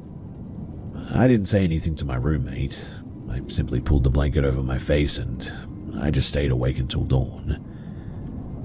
The layout of the property was sort of equally disturbing in a way too. To reach the living room, we had to sort of traverse a narrow and high-walled brick passageway that was flanked by these old storage depots, I think they were. The path to get there had this single buzzing fixture that constantly cycled on and off, and we could never fix it, but one night while returning from the station alone, I felt a sharp, freezing blast of air strike my left jawline, followed instantaneously by the distinct sound of somebody violently gasping for breath less than an inch from my ear. When I looked around, though, there was nobody there. There was one incident, though, that occurred just 3 days before our lease was set to terminate, and it definitely was the last straw for us. So I was seated on the mattress, leaning over to lace up my boots before heading out to an early morning shift, and in the gap between my boots, a literal pale, emaciated arm rapidly thrusted out from beneath the low box spring of my bed and sort of rushed out and looked like it was trying to grab me. Now, this was no trick of the light, too. I could clearly see the texture of the skin, the dirt packed under the fingernails, the whole thing. It made a quick and violent grasping motion toward my left heel as well, missing it by less than 2 inches, and then snapped backward into the dark void beneath the frame in a fraction of a second. I didn't even stand up on the floorboards. I literally lunged directly onto the writing desk and flipped on my phone's camera flash, directing the beam beneath the bed frame. But the space was completely empty now. Mind you, the clearance was like less than 8 inches. There's just no physical way that a human being could have squeezed into that space. And the floorboards beneath the bed were completely solid. There's no ventilation or holes or anything down there. During the cleanup process, though, later that afternoon, I literally pulled the entire bed frame away from the wall to vacuum the baseboards and to take a look under there.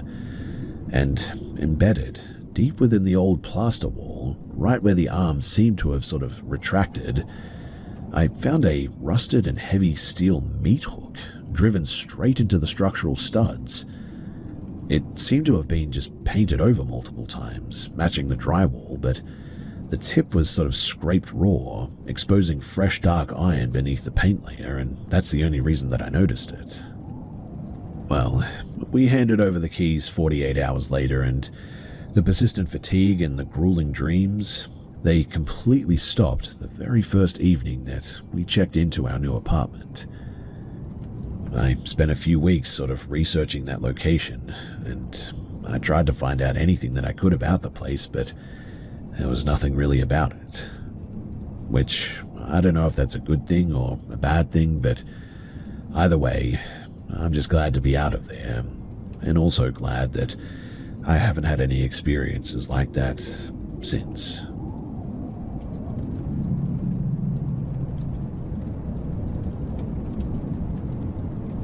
I've kept my bedroom windows pinned shut under heavy iron security latches since I was about 14, an obsession that my friends chalk up to standard home invasion anxiety. They don't know about the 5-minute block of time back in 2016 that completely ruined any sense of safety that I had left. We were renting a low, stucco-walled bungalow down in Savannah, Georgia. It was a suffocating summer night where the coastal humidity was thick enough to make the air feel greasy, so I had the wooden window sashes cranked as far up as they would go. My bed was an elevated, timber loft setup with a built-in workstation underneath, which placed my mattress perfectly level with the open window screen. I was leaning against the pillows, killing time on a text chain with a kid that I'd met while my family was traveling through Greece a few weeks prior.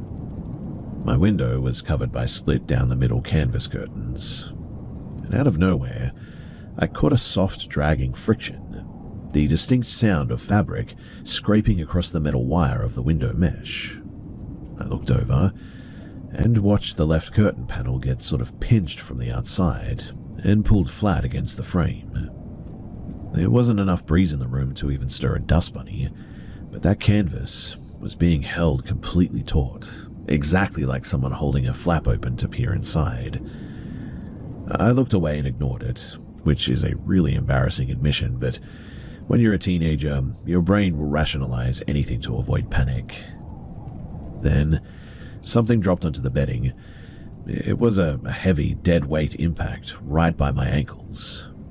The fitted sheets, they snapped tight, and the foam mattress, it indented in a clean circular depression about the depth of a heavy boot heel. A second later, another compression formed 6 inches closer to my knees. Whatever it was standing on the mattress, shifting its physical weight forward. My thick winter jacket was bunched up right where the next stride was heading, and I watched the heavy down sleeve get crushed flat into the padding, compressed by an invisible heel. The room suddenly felt entirely devoid of oxygen. A massive wave of static electricity washed over my face too, and rolled down my spine, making every hair on my arm stand dead straight. It felt exactly like the prickling energy that you get when standing too close to high voltage. I didn't wait around to see if a face would manifest. I just vaulted over the side rail, hit the hardwood floor, and bolted to the hall to my parents' bedroom. My mother tried to handle it by consulting a youth counselor at our parish about a house blessing, but he told her that I was just experiencing behavioral stress from the move and consuming too much horror media. It was incredibly frustrating to witness a violent physical event like this, and to see the mattress materials actually buckle under massive weight, and have it written off as just nerves. I refused to step foot into that room after dark again, sleeping on a temporary mat in my parents' floor until I was nearly 16. I eventually forced my older sibling to trade bedrooms with me because I just couldn't handle being within arm's reach of that glass anymore. When we finally broke down the timber loft frame to move it to the other side of the house, my dad found a deep set of parallel gouges in the exterior stucco siding, leading straight up from the foundation to my windowsill. They were spaced precisely like human fingers, but the masonry, it had been chipped away by immense raw physical force, leaving some dark, greasy streaks behind that smelled faintly of heavy machine lubricant or something like that. I don't know if that's related or not, but I just thought that it's worth mentioning because it's a bit weird. Anyway, I'm 22 now and living 2 time zones away, but I still physically double-check the window latches every single night, always before my head hits the pillow. And all I can say is this. Once you watch the weight of something that shouldn't exist pushed down on your bed like that, well, you stop trusting the dark entirely.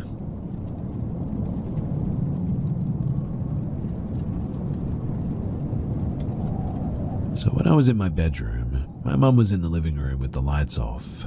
This happened at around 8:30 p.m. and it's now past 10.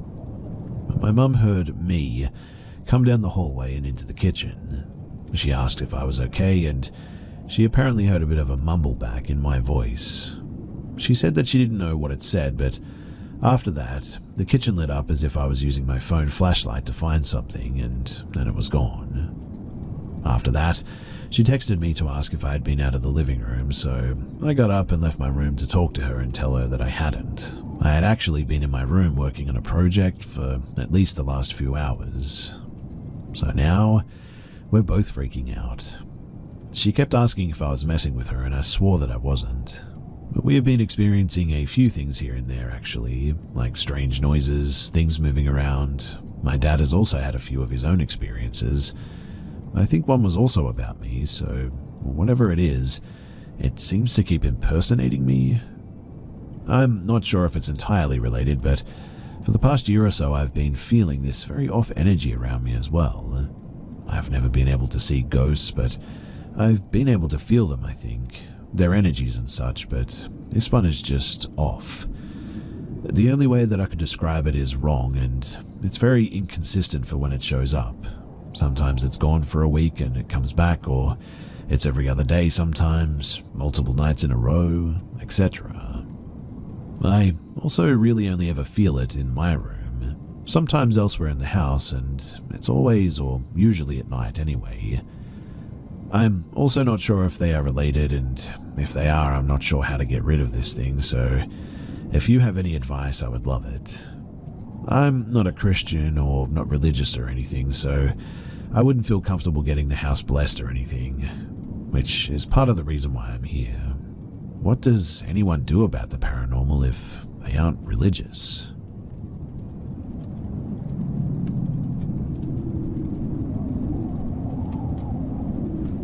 One rainy night back in my old apartment, the power went out, and so we bonded through conversations and genuine human interactions, just as we all should really. One of my friend's demeanors, though, suddenly changed, almost as if he was struck by lightning that froze his soul, and just as instantaneously began to gradually melt away into something that looked like fear. Slowly, he walked into the kitchen, which required a glass door to be slid open to the left before the kitchen hall could be seen. It was a studio apartment. He stared at the direction of the cupboards near the sink for nearly a minute, and due to curiosity and a mix of irritation and anxiety, me and my other friend peeked in to see what he was looking at. We remained silent. I don't remember who went first, but we all eventually ended up chilling back in the room and carried on with our conversations. When we ran out of things to say, I finally said, "You all saw it too, didn't you?" No one spoke, and honestly, that was all the answer I needed. It was a shadowy figure of a man, presumably with a walking stick and a high hat.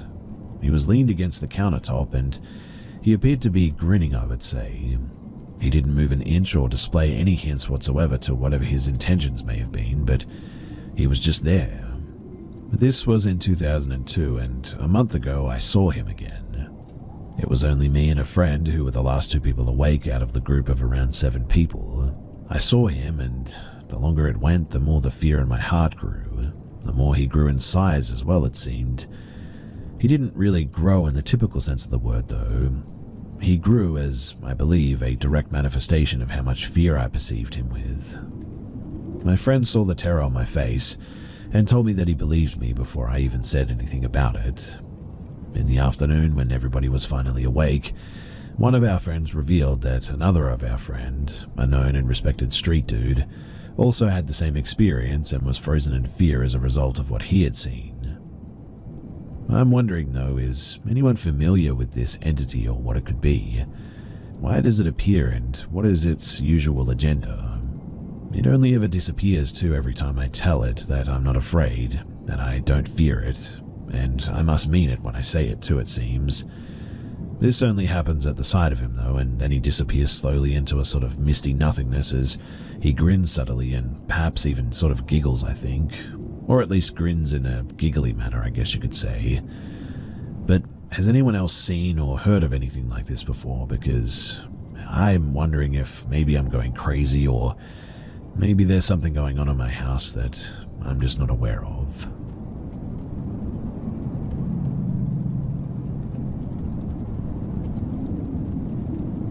This experience is one that I've never shared with anyone besides my brother.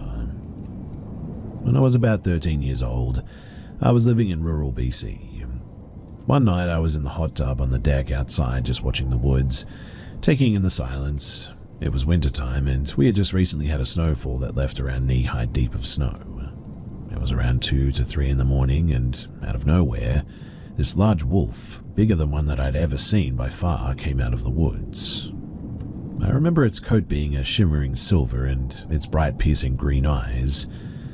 As this wolf was walking along the fence of our paddocks, it sort of locked eyes with mine, and we just kind of stared at each other as he walked past me, both alone in the middle of the night in the middle of nowhere. But what happened next, till this day, always makes my spine shiver. As the wolf walked past, he walked towards our barn with our horses in it. It became darker as it entered the barn, but the other side of the barn still had a bright light illuminating the outside that I could clearly see. And this wolf, as it entered, halfway through it went from the shape of a wolf to a very large, broad-shouldered person. The horses didn't make a single sound, and this person, that now stood roughly 7 feet tall, rounded the corner towards the open field, but didn't emerge from the other side, and after that I never saw it again. My brother had his own encounter with this same wolf, I think. He told me that he woke up randomly one night from the feeling of being watched. He then looked out of his window to see a very large wolf walking away from his window, so I'm guessing that it was watching him sleep or something. This place that we lived at was old native ground. Our barn was an old schoolhouse where the Catholic priest would put the native children and teach them lessons on Christ and all that. It even had the old desk and chairs inside still. My brother and I saw children's faces in the panes of glass from that barn, and lights turning on randomly too. We had closet doors slam repeatedly for minutes at a time, footsteps and feelings of being watched. In my room, I saw glowing red eyes on the ceiling one time, and hid under my covers until morning.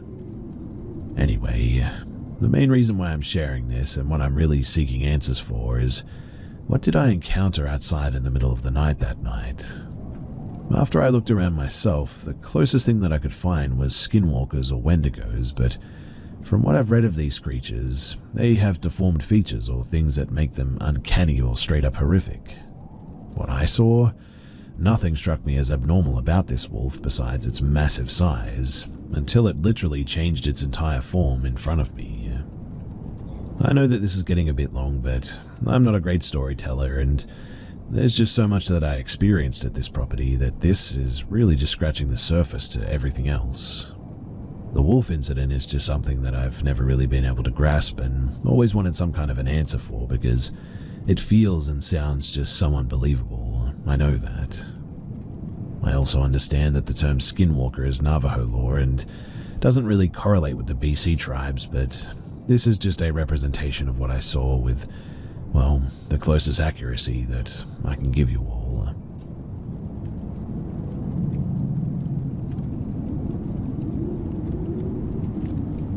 I've been living in this apartment for, well, almost a year now, I think, and I haven't had any experiences up until this last week.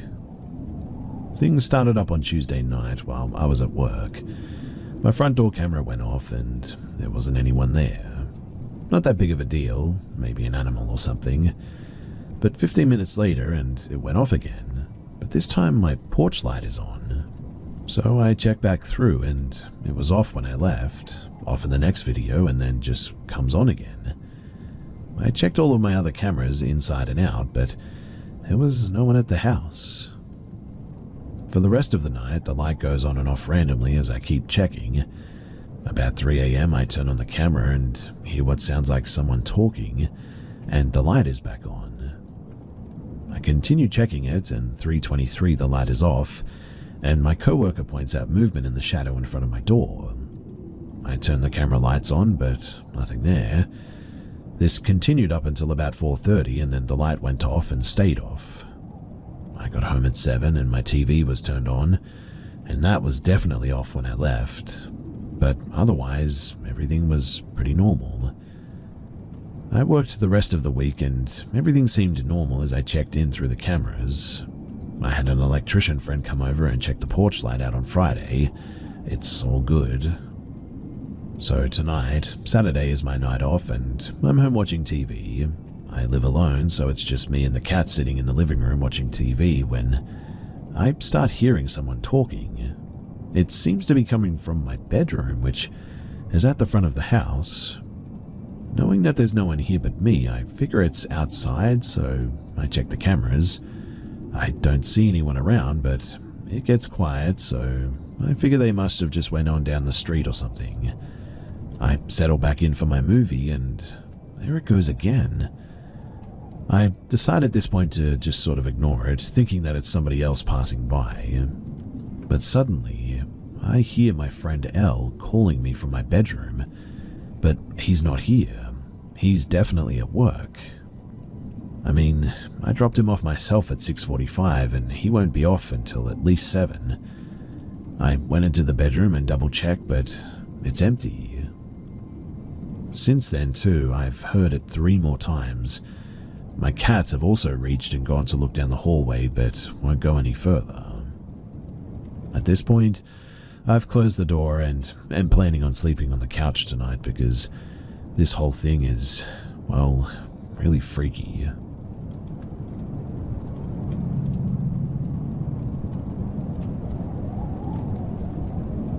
I recently moved to Wisconsin and I wanted to explore the backcountry 2 falls ago, so I took a trip from the south to Superior, mostly off-road and on fire roads and whatnot. On my second night, I was in the North Woods and it was getting pretty late, so I was on a back road in heavy forest and decided to find a spot to sleep in my truck. I went down a dirt road, probably 2 miles or so down the dirt road. At this point, it was very dark, roughly 8 p.m. and absolutely no one for miles. I found a trail in the forest and drove about 100 feet into the woods, and I parked, completely concealed from the dirt road that I was just on. I got out to assess the area, but couldn't see anything as it was completely dark. I got back in the truck, and I set up for the night. About an hour into watching a movie on my phone, I heard a sound that sounded like a woman screaming, and my dog heard it too. I grabbed my pistol, turned on all my lights, and opened the door to see what it was. Mind you, absolutely no one knew that I was out there, and I was far, far from civilization. I didn't see or hear anyone, so I ducked back into my truck. I'll admit too that I was a little bit freaked out, but I figured that it must have been wildlife. I don't know, I rationalized it. In any case, maybe about an hour later I was falling asleep and I felt my truck move as if someone had pushed on it. Again, my dog woke up too, so I knew that it wasn't my imagination. I didn't turn on any lights or make a sound, but my dog seemed very uneasy all of a sudden. I told myself that if I heard anything else, I would get out of Dodge. Well, I ended up falling asleep, and maybe around midnight I woke up to my dog growling, and it happened again. I put on my boots and hopped in the driver's seat, and I just got out of there. Now, as I was driving out, I went around a corner on the dirt road, and I'm not sure if it was my imagination or what, but I swear that I saw a tall, skinny thing running off the road as I came around the corner. It took about 30 minutes to get down the road because I continued down the original dirt road and did not get back the way that I'd come from. By this point, it was raining pretty hard and I just didn't feel comfortable being anywhere dark anymore. I drove about an hour and I finally found a gas station and ended up staying the night there. But I have never been so scared in my life before, and honestly, it takes a fair bit to get me feeling that way. I don't know what it was, but I know it was not human, whatever was out there. That much is very clear.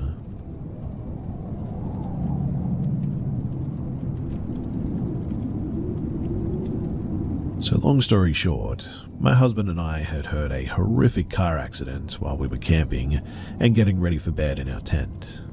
It was a super windy, dangerous road that led up to the camping areas, so we were immediately concerned about someone being in grave danger, and potentially with children at that.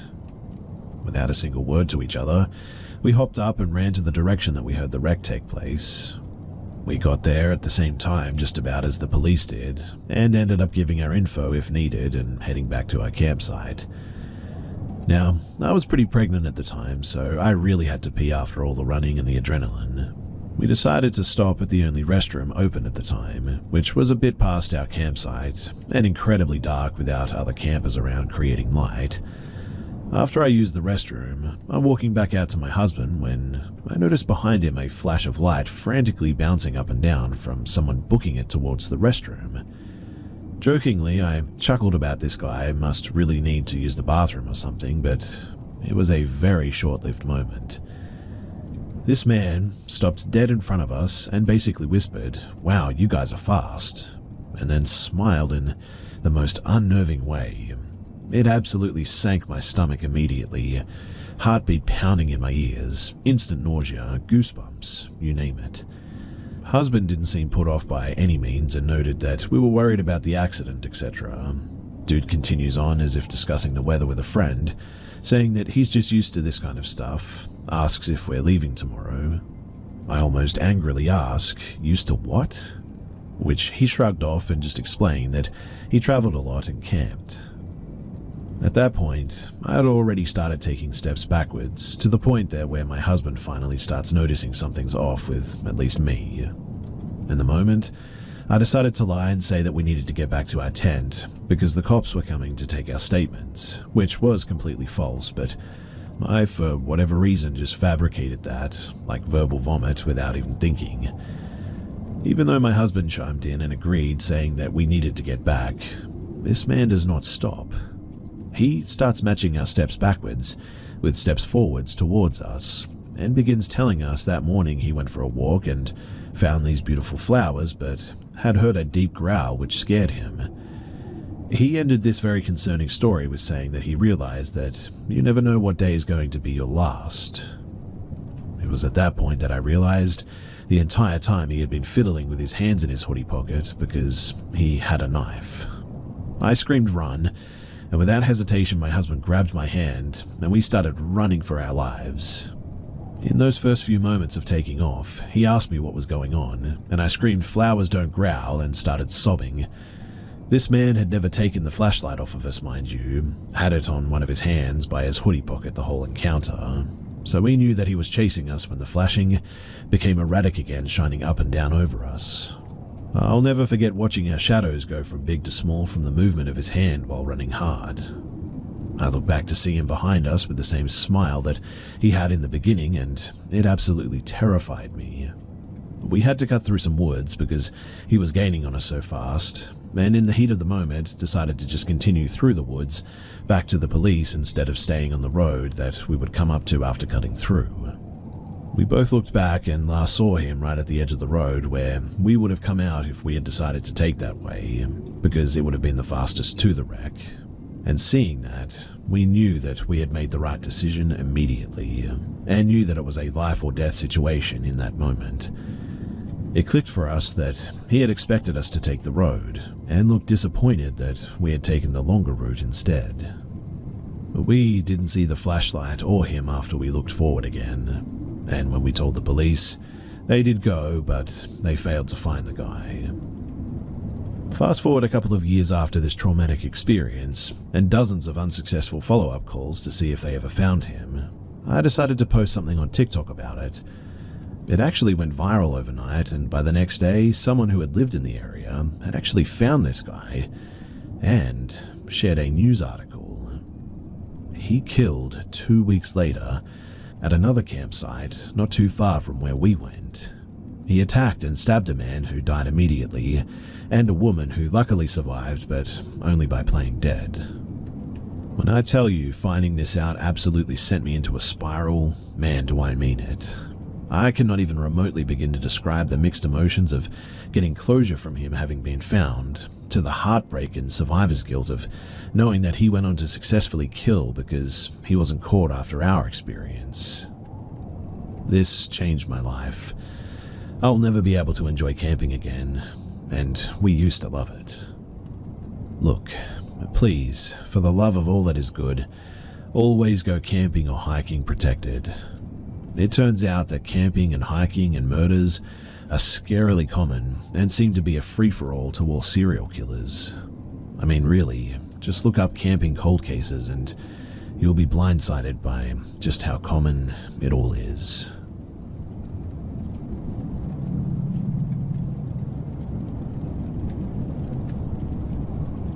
From age 13 until almost 15, I actually had a paper route.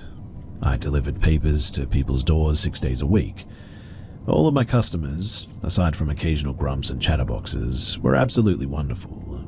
Most of them were older, and so many of them were so happy to see me every day, just to have someone to talk to. Many of them would leave me granola bars, water bottles, and even tips at times. Winter holidays were a great time too, because everyone who could left huge tips for me. It was a genuinely pretty good first official job. Eventually, some of the snowbirds moved back and became my customers. One couple, Louise and Gerald, would always stick out in my mind.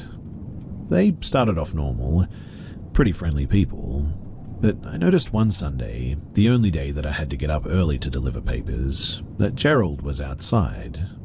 He chatted me up, which was nothing unusual, and because it was so early and because I'd usually go right to bed after I was done, I was wearing a Britney Spears shirt and a pair of polar bear pajama pants. He complimented and said that I dressed cutely. I was confused though because, well, it was pajamas that I just threw on randomly. I guess I was confused by the compliment, but I just went on about my day and didn't think much of it. Something else to note too is that his wife Louise was always smiling. I couldn't pinpoint why, but it always unnerved me. In retrospect, it gives me the meek and mild and sort of subservient tradwife vibe. Anyway, I had noticed that in their garden, there were 3 different dog headstones that all said Fido on it. I was kind of confused as to why they all had the same name, but I figured maybe multiple people had bought them and they wanted to be polite, so they put them out anyways. Now one day, Louise was out and she had a dog with her. She introduced the dog to me, as they had just adopted her, and guess what? They named her Fido. All of the dogs that they had had were named Fido apparently, and they were all Shelties just like that one. I thought that this was a bit weird, and I told my mum about it, and she told me not to be so judgmental, as it was probably one way that they dealt with grief. Here's the thing though, they kept trying to get me to come inside. They'd invite me in for tea, which is not really something people do where I'm from.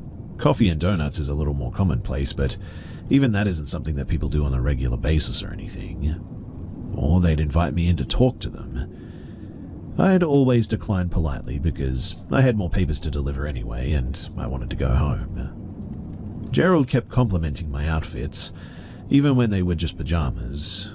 And one morning he did this while getting closer to me and eventually touched my shoulder, and I was eventually like, I gotta go, and I left. I didn't tell my mum at the time, as our relationship was good at that point, and I feared that telling her of any concerns that I had would make her not trust me or make her mad or something. This was also at the tail end of my CSA, which she doesn't really know about to this day, and I thought that maybe I was just being paranoid. But then, right before I moved and I gave up my paper route, a really bizarre incident happened. It was a Sunday, the last Sunday that I had the paper route to be exact. So I was out early delivering papers, like it was still kind of dark out, and Gerald was outside. He complimented my outfit again, getting all creepily close. He invited me inside and I said, I really don't think my mum would appreciate me being gone for longer than she expects me to. She's really strict, you know. Which wasn't the whole truth, but, I mean, you gotta do what you gotta do, right? He seemed to get kind of annoyed by that, though, and just asked, wouldn't your mum just prefer that you respect your elders and not turn down an invitation? And at that, I felt the color drain from my face, and I noped out of that really quick.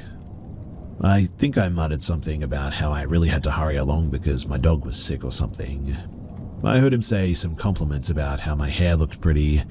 I have very wavy, sort of curly hair that gets very puffy and voluminous when I'm in the humidity, and he would bring that up a lot, saying that my hair reminded him of the 80s. In any case, I booked it as quickly as I could to the next house without running.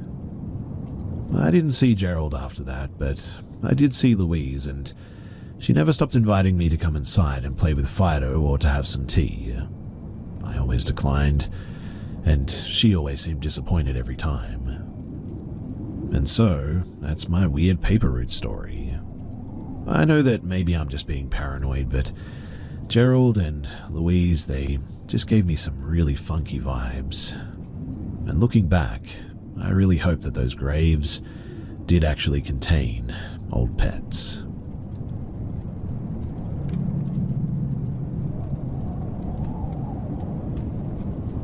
I recently went on a date with a guy from my school who I met on a dating app.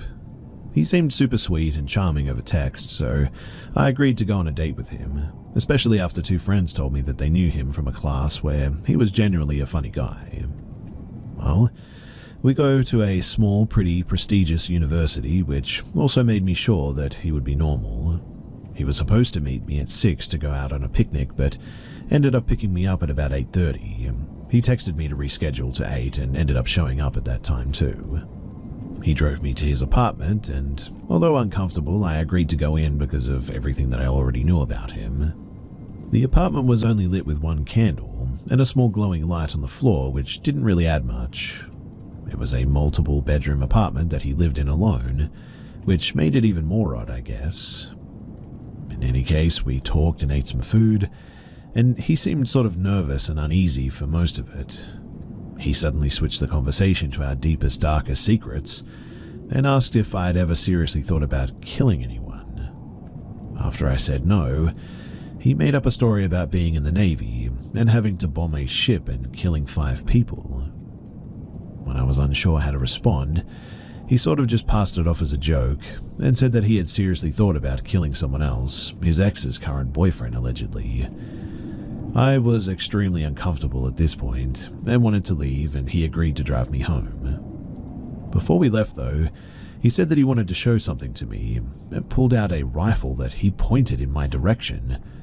When I got startled, he remained eerily calm and said that he got it for hunting but couldn't think of even killing an animal. We left and I got back to my friend's place safely. Now, everyone I've told this has been flabbergasted about how the date went, and I just cannot shake the feeling that something was off about him, and it's creeping me out. To clarify too, I mean like something more sinister about him. So, if you have any thoughts, then it would be much appreciated.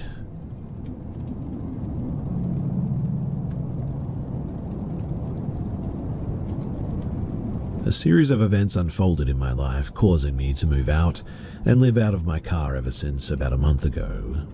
It's nothing really new for me, however, as I've lived out of my car for 5 years prior in the past, and have never had any encounters.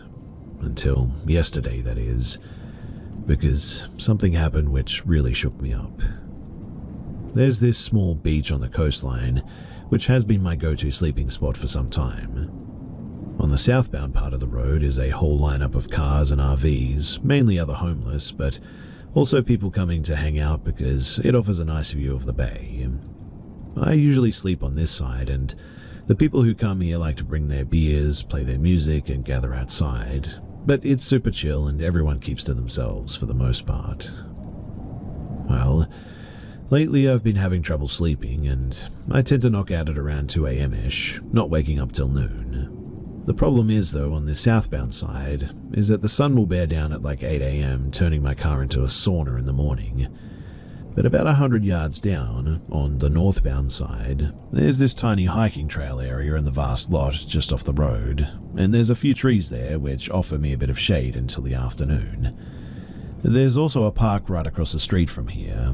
It's a much more secluded area, but I've been sleeping there since the last week or so, no issues at all. In fact, typically, only a couple of other cars really park around this area. So, yesterday, I pulled up to my spot at around 12:30 in the morning and found this large 4x4 pickup truck parked there. There's another car parked across the road and a third one on the other end of the lot as well. I think to myself, no biggie, there's a second tree just in front of the pickup which works for me, so I'll pull up there. It's only a 20-foot distance between us, and I am in their direct line of vision. I realize now in hindsight that it was probably a stupid move, but oh well. There's 2 people in the front seat playing their ranchero music, and there's also a dog left outside on a leash, possibly others in the back seat, but I couldn't confirm due to the windows being tinted. I never make eye contact and keep my head down the entire time. I first go to take a leak in the forest, come back to grab my pillows and blanket from the trunk, and hop into the back seat. I'd assume that they would have thrown off any paranoia that they would have had, as they see that I'm just coming to sleep in for the night. Within 5 minutes, though, they take off and drive up the road for a short distance before suddenly making a U-turn and returning back into the lot. They do some weird random driving in front of me, then pull back slowly and very close to my side. I roll down my window. The passenger has his window all the way down. He's asking me something in Spanish, and his English is basically nil. He's clearly drunk, coked up, bloodshot eyes, pupils dilated, and talking in a slight slur. He's also visibly angry, expressing intimidation via body language. I respond to him in English, so he asks if I'm Policia, and I'm like, "No man, I'm just sleeping here." I show him the pillow and the blanket, but he keeps pressing me. No, police come here." I reply, "No man, police no come here. Never, don't worry about it." I tuck my hand under my head as per the universal sign language of sleeping, again reiterating that I'm here to sleep. But he's getting frustrated and asks where I'm coming from. I'm trying my best to de-escalate the situation and talk calmly and nicely and even apologize if I happen to bother them. I directly asked him, "Do you think that I'm police?" And he responds in the negative, shaking his head. I point up to the tree and explain, "Shade for the morning, my car," just so that he knows why I decided to park in this spot.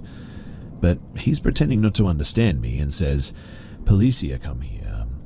Again, I tell him, "No man, police don't come here. I sleep here every night, it's okay." But the dude is angry now and starts halfway flashing something in his hand from behind the car door. It was a very subtle gesture, and I could not say for sure if it was a gun, but he was definitely suggesting something. He then says, "After today, no more sleeping here," repeating this 2 times. Then goes, "Okay, okay," while pumping his chest and piercing his gaze in a menacing fashion. The driver floors the gas pedal, taking off in a frenzy. As they're taking off, the passenger dude hangs out the window looking back and mugging the living heck out of me before they get back on the road, hitting the accelerator at high speeds. I sat there for a good 10 minutes just so that I don't run into them a second time, then went to sleep near a Walmart instead. I didn't get their license plate, but since they likely also have my plate and know what I look like, it'd probably turn sour for me if I reported them anyway. I spent the whole day dwelling on what had happened yesterday and have little clue as to what made them trip out like this. My only plausible theory is that they didn't like me parking proximally to them and they took it as a disrespect. In any case, it's a bit of a bummer because, well, there goes my perfect parking spot.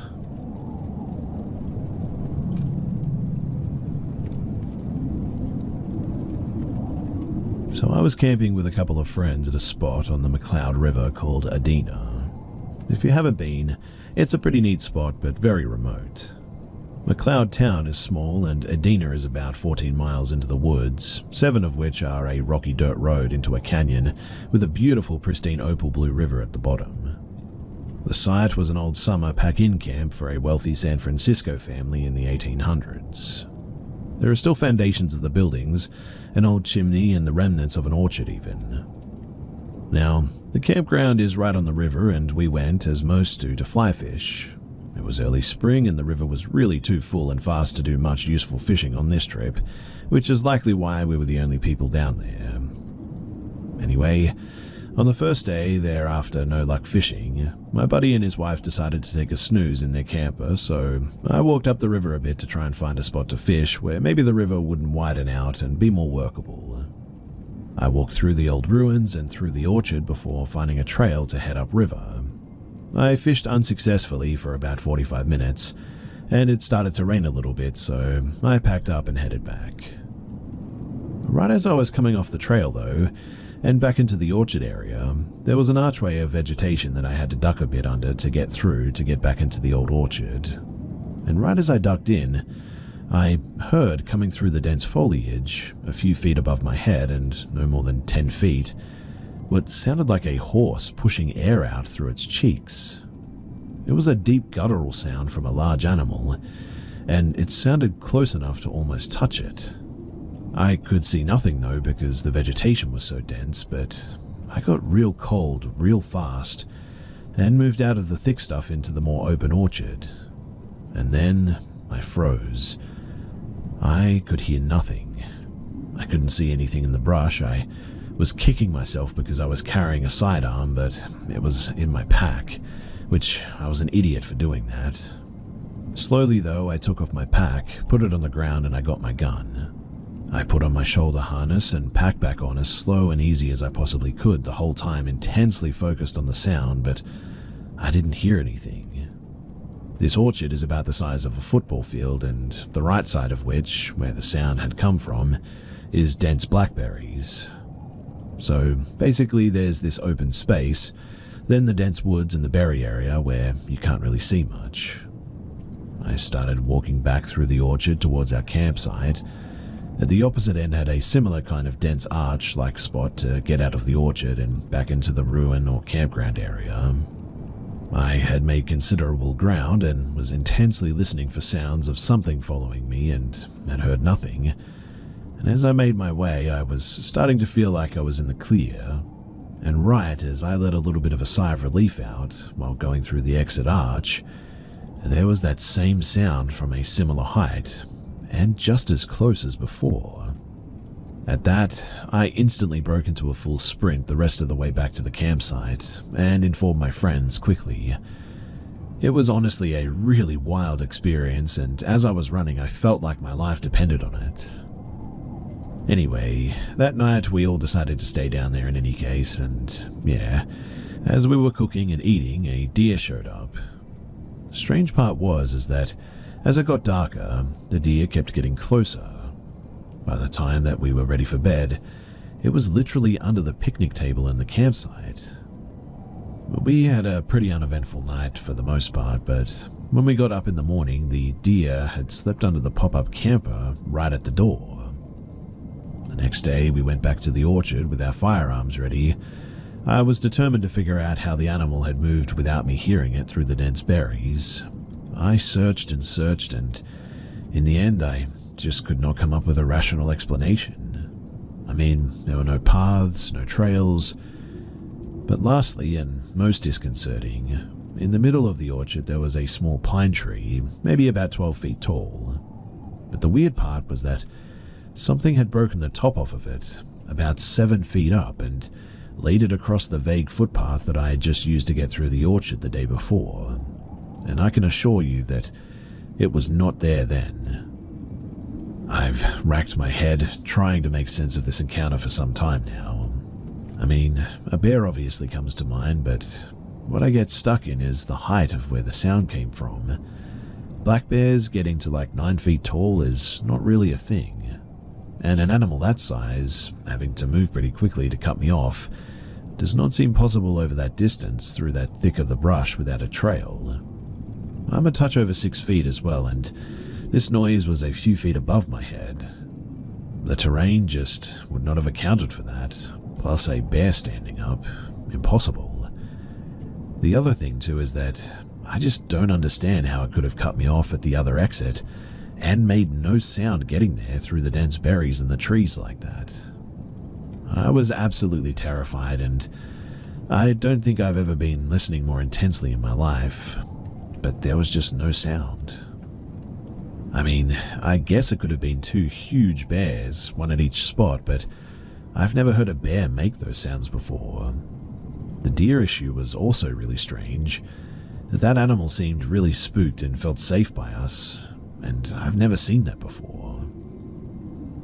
Anyway, it's a cool spot, and if I was Bigfoot, that's where I would be, considering the orchard food source and limited humans for the majority of the year.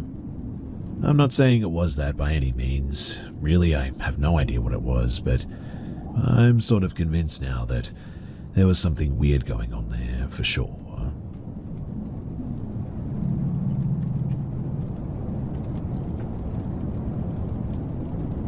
So my family and our friend, 1 male, 2 female, our kid and newborn, just went on a walk through a trail near our friend's dad's house. What was supposed to be a nice outing started to get strange though when a group of what felt like 40 but was probably more like 20 walked past us, most of them wearing the color white. We just think of this as a bit strange, but we continue through the path anyways. But then, all of them, instead of leaving, decide to turn around and start catching up and walking behind us. Now, I've walked this trail often enough to know the general area, but we get a bit spooked amid their group's excitement, and decide to walk into a path that's not really a trail, but we can hide behind. We wait for a bit, hearts racing, and I hear a small group on a path above us that would have ended up leading them to cutting us off halfway through the trail. I specifically heard them say something in a sort of questioning manner as well, and about the 4 of them. We continue waiting a bit until the group on the main path passes, and then we quickly head back the way that we had come and safely got away. This obviously just happened, and I'm still convincing myself that we were just overthinking it, but we had actual fear, and the whole situation felt very strange, especially because well, they cut us off the trail, and honestly, the way they were dressed, they looked like, I don't know, maybe a cult.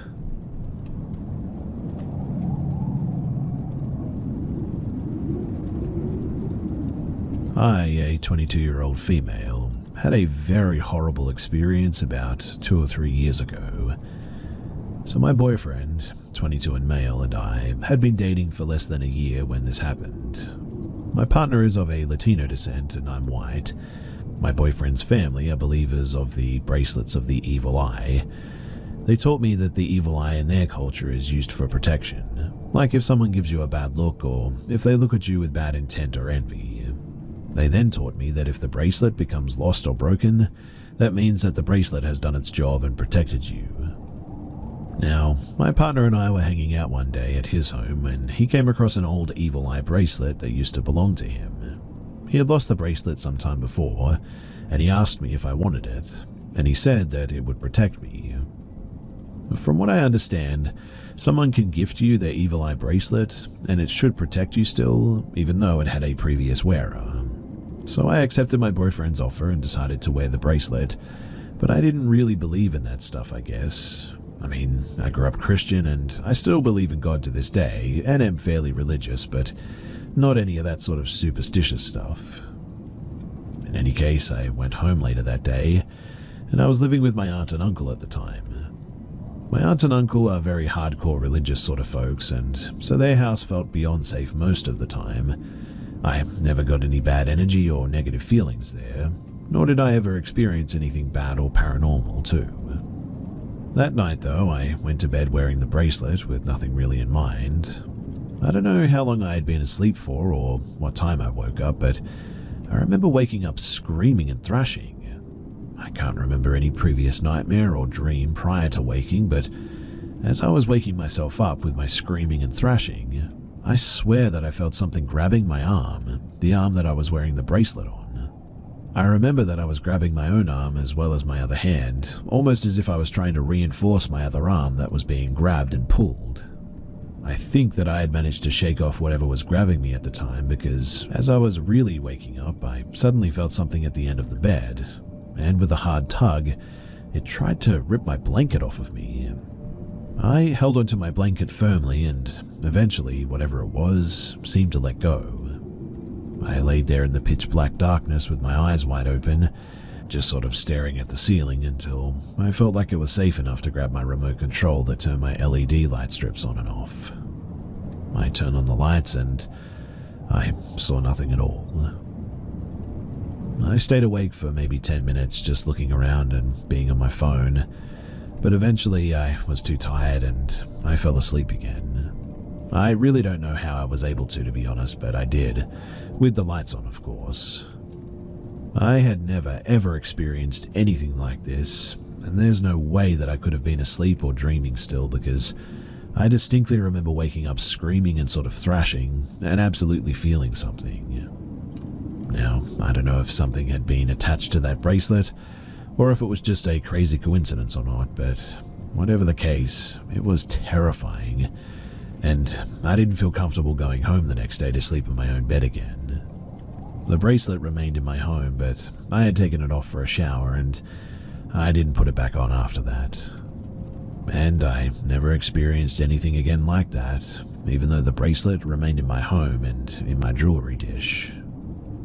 So, if any of you practice witchcraft or are into the paranormal and culturally practice the evil eye stuff, I would really like to hear your thoughts or speculations as to what you think could have happened.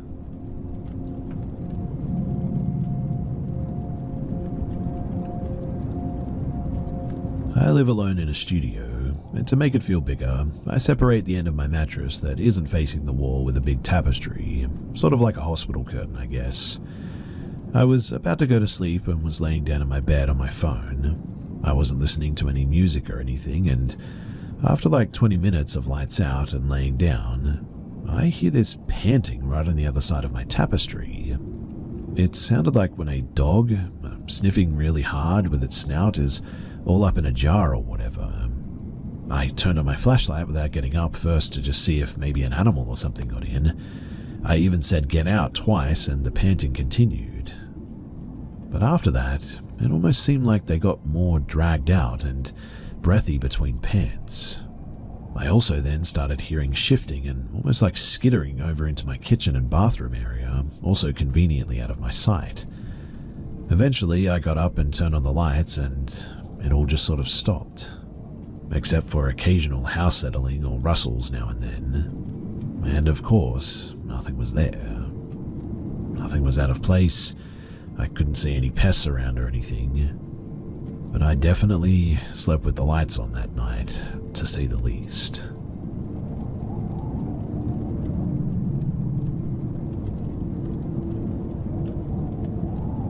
We live in Australia, and for one of my birthdays years ago, pre-kid life, my husband booked an Airbnb cabin on a property in a rainforest area, about 2 hours from our home. This was a property where the owners lived on a few acres and had 3 cabins in various spots, was bordering a national park. The rainforest is one of the oldest remaining in the world, and is on the World Heritage List. It was a modest little 1-bedroom cabin close to the main house, styled very vintage-like. No Wi-Fi or internet or even TV. We just enjoyed pottering around the rainforest and the beautiful creeks for the first day and night. It was nice and peaceful, but it did have a bit of an odd vibe to it, I'll give it that. Well, the second night was not so peaceful. That night I noticed it was eerily quiet, like dead, absolute quiet. Not a single insect or bird even making a noise. It was not natural for a wildlife area, and I sort of felt watched and on edge a little. But I didn't think too much of it, and we went to bed as usual. But later that night, I have this vivid dream that standing at the end of my bed was this ghastly thin old lady in a nightgown, grinning at me with this evil grin, with wide eyes, and she claws up at me to grab me. I wake up horrified and instantly look over at my husband. He is already awake, and he appears, well, terrified for lack of a better word. He asks if I'm okay and what's wrong. I say it's nothing. I keep staring at the end of the bed, and so does he. We put the bathroom light on to sleep that night, and neither of us discussed why. Neither one of us sleeps, and we spend a horrible night basically waiting for dawn, and we leave shortly afterward. Now, on the drive home, I asked him why he was awake and that he looked so scared. And he told me that he couldn't sleep because he just couldn't shake the feeling that something was at the end of the bed and watching us. I asked what he thought it was, and he told me that he kept seeing like a creepy, vague outline of an old woman. I hadn't yet told him about my dream, and then I told him, and we were very weirded out, and now refer to it as our haunted cabin holiday.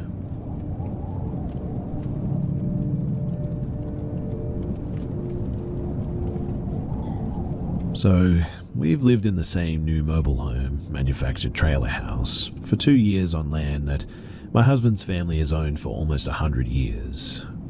And well, lately, weird things have been happening. The other day, my husband and I were talking as I was walking out of our bedroom. The light was on and he was walking inside of it. Then he said my name in a slightly sort of concerning tone. I turned around and said, "What?" But the light was suddenly off. Hubby asked, "Did you turn the light off when you walked out?" I shook my head confused. "No, did you?" "No, I was getting undressed by the closet." Which meant that the switch had somehow been flipped. Our 6-year-old was in the other room and our 2-year-old can't reach up that high. So we just sort of look at each other like, what the actual heck? The fact that this happened isn't the most concerning part though.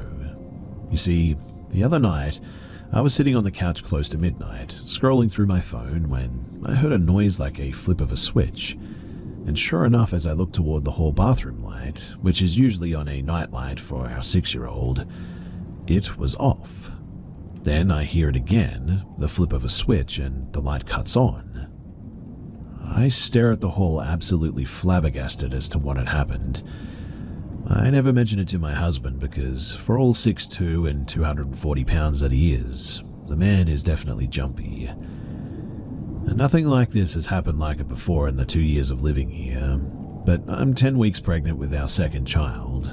With my first pregnancy, I always felt like someone was always watching us or would hear footsteps walking down the hall of our old home. I had nightmares of someone snatching my husband away. His mother had recently passed when I was 18 weeks pregnant with our first kid. Maybe I'm being sensitive in this pregnancy, but this is the first time my husband and I witnessed something like this together. So, what do you guys think?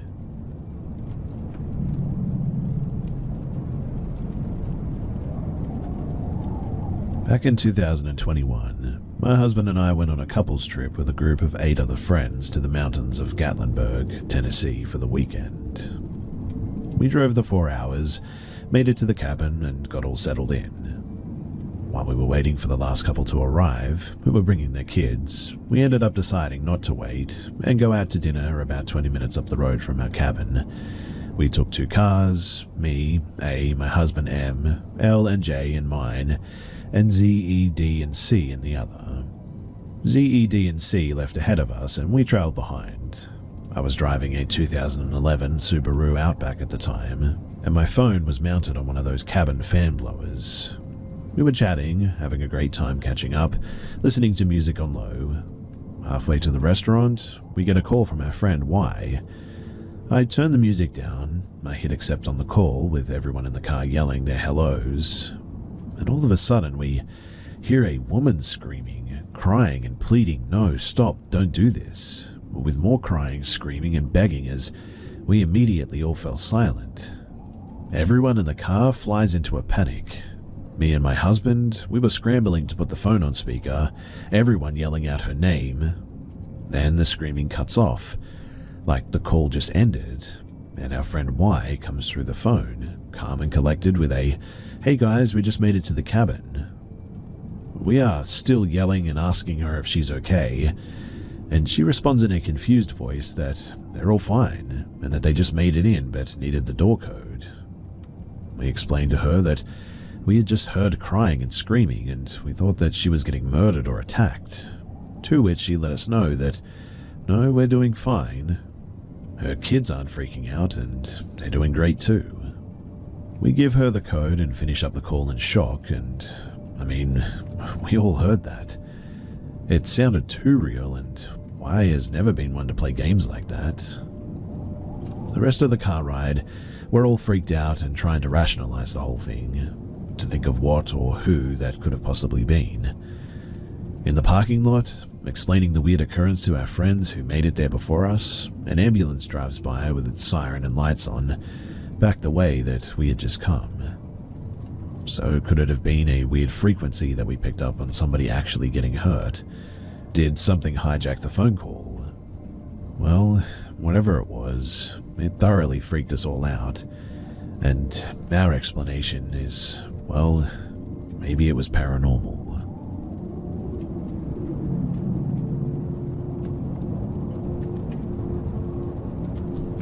So my buddy and I, who were in college at the time, we were back in our little hometown for the weekend. That Saturday night, we were driving around getting high and just drinking beer. We were driving around on dark country roads and it was pitch black that night, overcast with no moon. We stopped on a dirt road to take a bit of a leak and roll another joint. My buddy who was driving left the car running but turned the lights off. We didn't see any other cars or people around us for like miles. But my buddy starts rolling the joint and the overhead light inside the car is on. Then he happens to glance up toward the front of the car, acts startled, and flips on the headlights. We look out the car windows and see a whole group of guys around the car. We both yelled some choice words, he slammed the car into gear, and we hauled butt out of there. Those guys, they were probably people that we knew from town. I even thought that I recognized one of them, but I've always wondered what in the heck they were doing out in the middle of nowhere like that, on a pitch black night, without flashlights and apparently on foot, and then surrounding our car like that.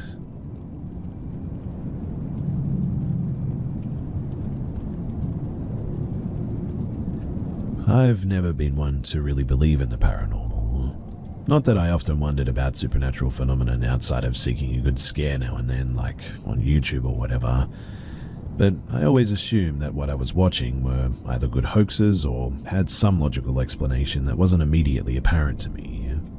That was, until this past weekend, when myself and my girlfriend had an unexplainable appearance. Funny how that works, right? Complete disbeliever until an encounter of your own. Well, we were staying in an Airbnb in Belfast, Northern Ireland, with it being a small townhouse in a council estate. The upstairs, where our bedroom was separated from a second bedroom by a tiny landing. Upon waking up on Friday, the 13th, we started getting ready for the day. I was sat at the end of the bed pulling my socks on when I looked up and I saw a human shadow on the curtain of the bedroom across the landing from us. Not realizing what it was yet, I made a remark about how that wasn't creepy at all, and my girlfriend peered around the corner to see what I was talking about. Oh, was the only thing she could muster up in response to me. Seeing that she was unsettled, I marched into the second bedroom and pulled back the curtain to see what was casting the shadow, thinking that it was going to be something silly like a tribute to Queen Lizzie stuck on the window, but there was nothing there. It was also the second story, so I wasn't expecting to see an actual person peering in or anything, but I wasn't expecting to see nothing at all. Also, there was nothing outside that could have cast that shadow. I pulled the curtain back into position, thinking, that's weird, and the shadow was still there. Still in a state of somewhat disbelief, I walked back to the doorframe to see if it was my shadow, but my shadow didn't even come close to reaching the curtain. With the pair of us completely creeped out, we went back to our room to get ready to get out of the house for the day as quickly as we could. My girlfriend peered back around the corner when we were almost finished to discover that the shadow was still there but had now shifted to the left. After that, we threw the rest of our clothes on, and when we looked again, it was completely gone. We have no idea how long it was there watching us, but from the moment that we became aware of it, it was gone within about 5 minutes. The second and last night that we slept there, we slept with the door closed, which we hadn't the first night, and it wasn't there the following morning. My girlfriend thinks that it's because we slept with the door closed the second night that it didn't show up as it couldn't watch us. Personally, I struggled with finding an explanation for it, but there's just really nothing logical about it. There was nothing there that could have casted it, and it was still there when I pulled the curtain back into position, which was really strange. I mentioned this whole thing to our Airbnb host, but they didn't seem to register any recognition of it. We're both absolutely certain about what we saw though, and from looking up shadow people, it seems like it is a phenomena that people experience. But like, can anyone give us any sort of reason as to why this shadow person visited us of all people? Thanks for listening.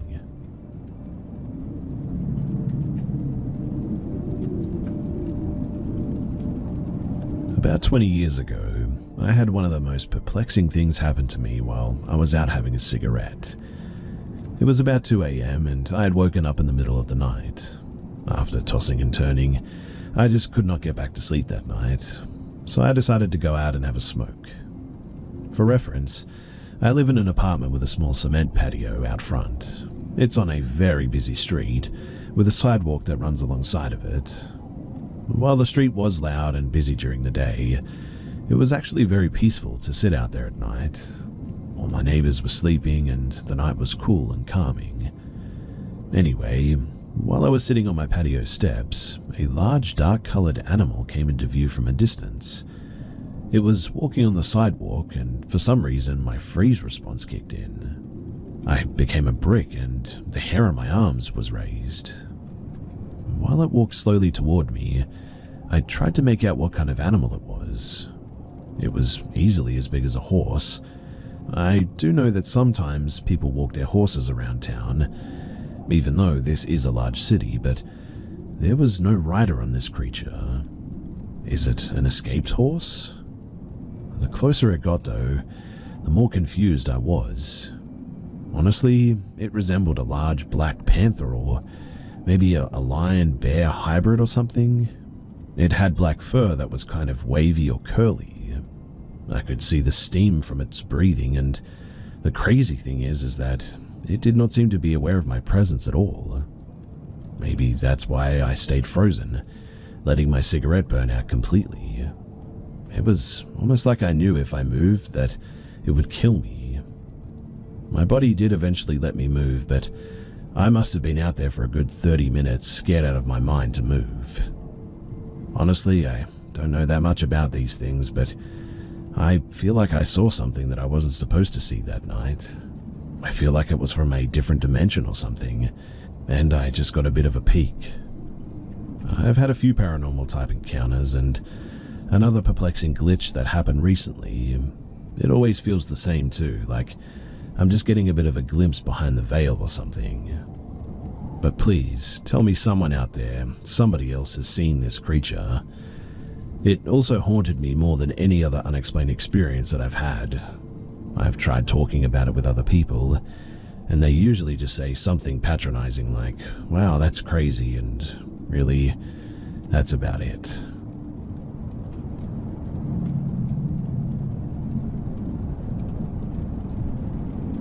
So my wife and I purchased an 1890s Queen Anne Victorian several years ago, and we're slowly restoring it for a traditional B&B as a part of our retirement plan in like another 10 to 15 years. My wife found one written account of a ghostly encounter following our initial, individual and personal experiences, which is not really what you want to find when you're trying to explain away an experience. There's every reason to believe that the original owners passed away in this house, and subsequent to that, it's my understanding that somebody died in the house and the body was dumped in a water well that is now covered in a mid-century addition to the original structure. Think Social Security fraud. The FBI ultimately dug up the body from the well, and that's when they found it there. My own experiences have been, well, fairly limited, I guess, and mostly what the heck sort of oriented. My first awareness was the sound of someone or something walking toward me, which I attributed to our large dog possibly following me upstairs, but she was downstairs and behind a closed door when I later checked. My wife described similar experiences within the main area of focus being at the top of the stair landing. She has a practice of singing or humming a tune as she comes down the stairs, and she believes that this either interrupts the experience or at least distracts her from the experience. I normally follow this musical practice too, whistling a tune that we sometimes sing to our dogs or singing an old jingle or whatever. I was home alone this evening and I needed to go upstairs to my study or lair to grab something. It was a long day and I had a few pressing things on my mind, so instead of singing or whistling, I was thinking about a work conversation from earlier. As I was coming downstairs, I heard footsteps following me down, a different tempo and rhythm than my cadence. I slowed and thought about turning to look, but I quickly noped out, only briefly looking up as I made the 180 turn at the bottom of the stairs and headed toward the kitchen. I didn't see anything, but I could definitely feel like something was near me. I didn't feel like I was clear of the presence too until I passed into the new section of the house. The hair on the back of my neck and arms had still not settled down an hour later. I had to go back up to the front of the house briefly to check for mail, and now that feeling that I generally have only at the top of the stairs is just on the other side of that kitchen door. Whatever it is, I think it's followed me down the stairs and it's decided to stay there. It just doesn't feel right or safe to speak about it inside this house too, and so I refuse to talk about it in the house. Texting my wife about it or sharing it here feels safe, but if you and I had talked about this whole thing before tonight, then I would have said that I do believe that there is something there, but it's not anything bad. Now, I'm really not so sure. This whole situation seems ridiculous, I know.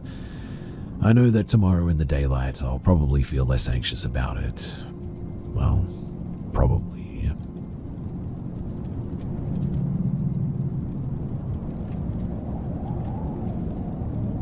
This was about 5 years ago when I was 11. I remember I was on my way home from school. It was a little late because my train had gotten delayed about 2 times, but that didn't bother me. I remember that it was a Friday and really I had nothing to do anyway. As I got home, I received a text from my angry mother. I had no clue why she was so mad, but she was texting me some crazy nonsense and somehow put the blame on me and proceeded to end the text with, "I'm not cooking, I left $70 on your desk, go buy something to eat and drink." So that's exactly what I did. By the time that I had gotten home, I changed my clothes, went outside and walked to a gas station, which was only about maybe a quarter of a mile away from me. I've always walked to this gas station either by myself, with my older brother, or with another guardian. So honestly, I thought that it would be no big deal to go by myself because I was always so hypervigilant about my surroundings anyway. Anyway, as I got to the store, I saw this man inside the walk-in fridge where there was just a ton of beer. And as I was walking around the store to get some snacks, I noticed him staring at me a couple of times. It felt like I needed to be aware, but I brushed it off, just thinking that he was just making sure that I wasn't doing anything stupid. As I was paying off for the stuff at the counter, after being there for about 30 minutes, the same man is standing next to me, and it was at this point that I got scared.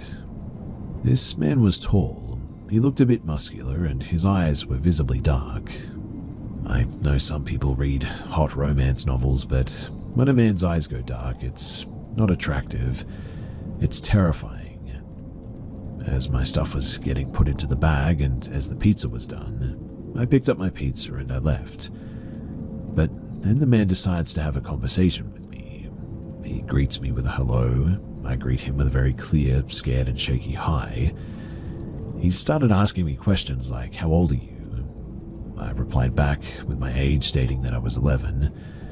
I try walking home around the other way around, but he keeps stopping me in my tracks, and as I was just thinking of all the terrible possibilities if I screamed, ran, or let alone hit him with my bare hands to have him leave me alone, as I stated my age, I noticed his eyes widen even more, and he proceeded to look me up and down, where he asked, "Are you by any chance healthy?" And he asked me some other odd questions, telling me things like, "What alcohol do you like?" I stayed quiet and I just told him that I don't drink. And he started asking me more alarming questions like, "Did you know that you can live without a kidney?" At this point, I had to play dumb for a bit. I replied with something stupid like, "No, that's nice actually." It got to the point where he started asking if he could give me a ride home, and I declined his offer more than 20 times, until finally he gave up, left me alone all agitated, and I sped walked home. It wasn't until the following next year that I saw him again at the mall, and man, I was terrified. I refused to go to that mall because I don't ever want to bump into that guy ever again. There was something off about him, something really off.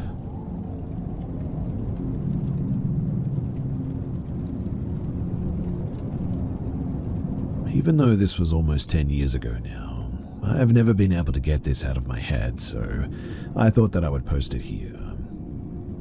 So I was about 11 or 12 years old, living in an apartment with my mum. Right across from our apartment was a very creepy neighbor. I could write whole books about all the creepy, wild, and downright insane things that he said and did throughout the 2 years that he was our neighbor. But this was something that always stuck with me more than anything else.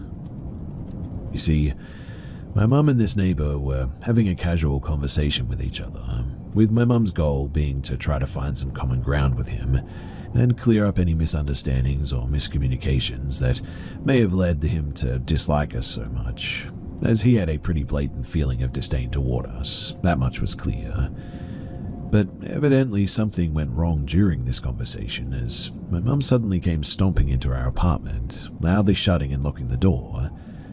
She was visibly upset and shaken, so I asked what was wrong.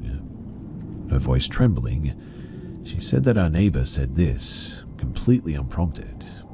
He said, "You know, if I were you, I'd keep your daughter away from guys like me." Now, while I will never know exactly what he meant by this, my mind definitely had plenty of ideas of what he actually meant. At the very least, it felt like a thinly veiled threat. And the worst part was that I was often home alone, as I did online school while my mum went to work. So from then on, I never felt safe when I was home alone, as my imagination ran wild on what he might end up doing to me. Now, I never thought that I would say this kind of thing, and I feel kind of guilty about it, but thankfully he ended up dying before he ever did follow through on his creepy comment. Also, before anyone asks, my mum only told me about this because she wanted to warn me to stay the heck away from this guy, and to never do anything like keep the door unlocked or anything like that. And I can tell you that she didn't have to tell me twice.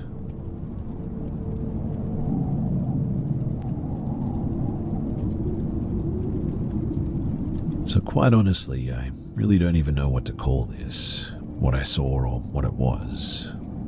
I really want to believe that it was just my mind playing tricks on me. I was around 7 when this happened. I'm from a South Asian island nation, and personally, I still don't like to believe in anything that I cannot physically see or explain. So when I was about 6, we had to move to this old estate house surrounded by a rubber tree plantation. Money was tight, and my dad worked out of town. The place was definitely a little bit creepy. Isolated, gloomy, tall rubber trees blocking the sun, but to me it was just home. It didn't feel scary, at least not at first. Now, during monsoon season, the storms here can get pretty intense, and power outages were super common. One of these days, the power went out again. My mum turned on our emergency flashlight and lit a few candles around the house, mostly in the living room and her bedroom. Me and my sister were hanging out in my mum's room, staying out of the dark, just playing around. I got bored and I decided to grab one of our car magazines from my room. My mum used to buy me these all the time, and I didn't bother taking a candle or a flashlight or anything. I knew the house well enough, and the moonlight coming through the trees gave just enough visibility. I went into my room, picked up the magazine, and for some reason I looked out the window, and that was when I saw it. 2 glowing red eyes. Not just glowing, but they looked like shiny glass marbles, deep red, unmoving and just staring. They were only a few feet away from the window. I couldn't move. I couldn't speak. It was like I was frozen. I didn't see any other features, just the eyes, and suddenly they rushed toward the window, fast too, like inhumanely fast. That snapped me out of it quickly. I ran screaming to my mum's room, completely freaked out. I couldn't speak properly for about 10 to 20 minutes. I tried to tell my mother and sister what I saw, but they didn't believe me. Said that I must have seen an animal or was just imagining things. Eventually, the whole memory sort of faded away, and I just kind of pushed it into the back of my mind, I guess. Until recently. So, a few weeks ago, I'm 27 now by the way, I went to visit my dad at his place. It's the family home, old as heck, like over 100 years old, big and kind of beautiful, but honestly a little bit creepy. My aunt came over too, just to hang out since I hadn't seen her for a while. We ended up having a little barbecue in the evening, had a couple of beers, and started reminiscing a bit. Somehow the topic shifted to creepy stuff. I casually told them the house always gave me the creeps. My dad brushed it off like, come on, it's just old.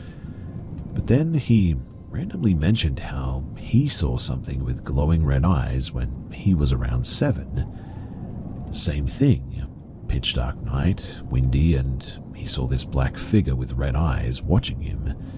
Said that it rushed up close just like that.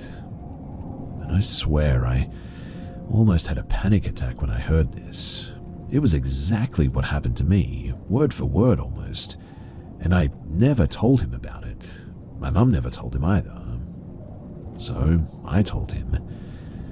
The room suddenly went silent, and then my aunt, she just sat there for a second and said, "Wait, Dad told me he saw something like that when he was a kid too." My grandfather apparently had a similar experience when he was around the same age as well, about 7-ish, same red eyes, same kind of encounter. None of us had ever talked about it before, and we didn't even know that we had each seen it. After that, we just kind of sat there in silence, all three of us agreeing to just chalk it up to our imagination. But I swear I could see it in their eyes. They were scared, like they knew that it was real, even if they didn't want to say it. But here's the weird part. Whatever it was, it never hurt any of us. It never tried to. It just showed itself, watched, and then disappeared. Almost like it just wanted to be seen. I still don't know what it was. I want to believe that it was just a hallucination or whatever, but now I'm honestly not so sure anymore.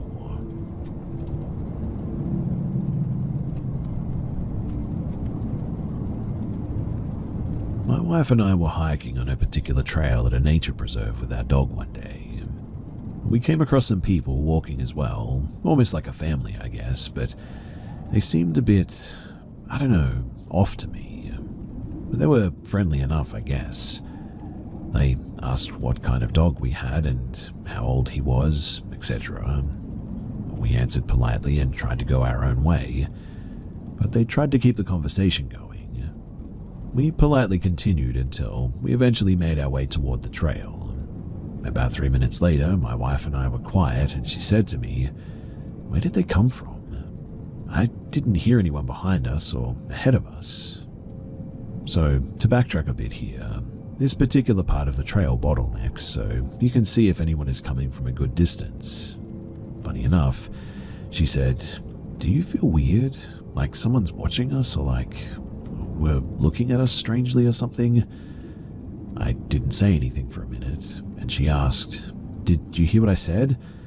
I said, "Yeah, I did." "How did you know that?" She stopped, looked at me and said, "I felt the same thing." The hair stood on the back of my neck. All the while, our dog was walking very slowly with his head down, almost as if he sensed a predator but didn't know where it was coming from and was moving cautiously. We continued back to our car at a steady pace, and eventually we left. We come to find out that there have actually been several cases of people over the years living in those woods and showing up randomly on the side of the roads in the middle of the night, trying to stop cars for God knows what. The woods outside the trails are extremely dense and dangerous to traverse unless you have to and are a professional. Not many weird things have happened to me, and I don't easily scare, but I have never been back there. I feel like they were watching us, and they came out to test our reaction.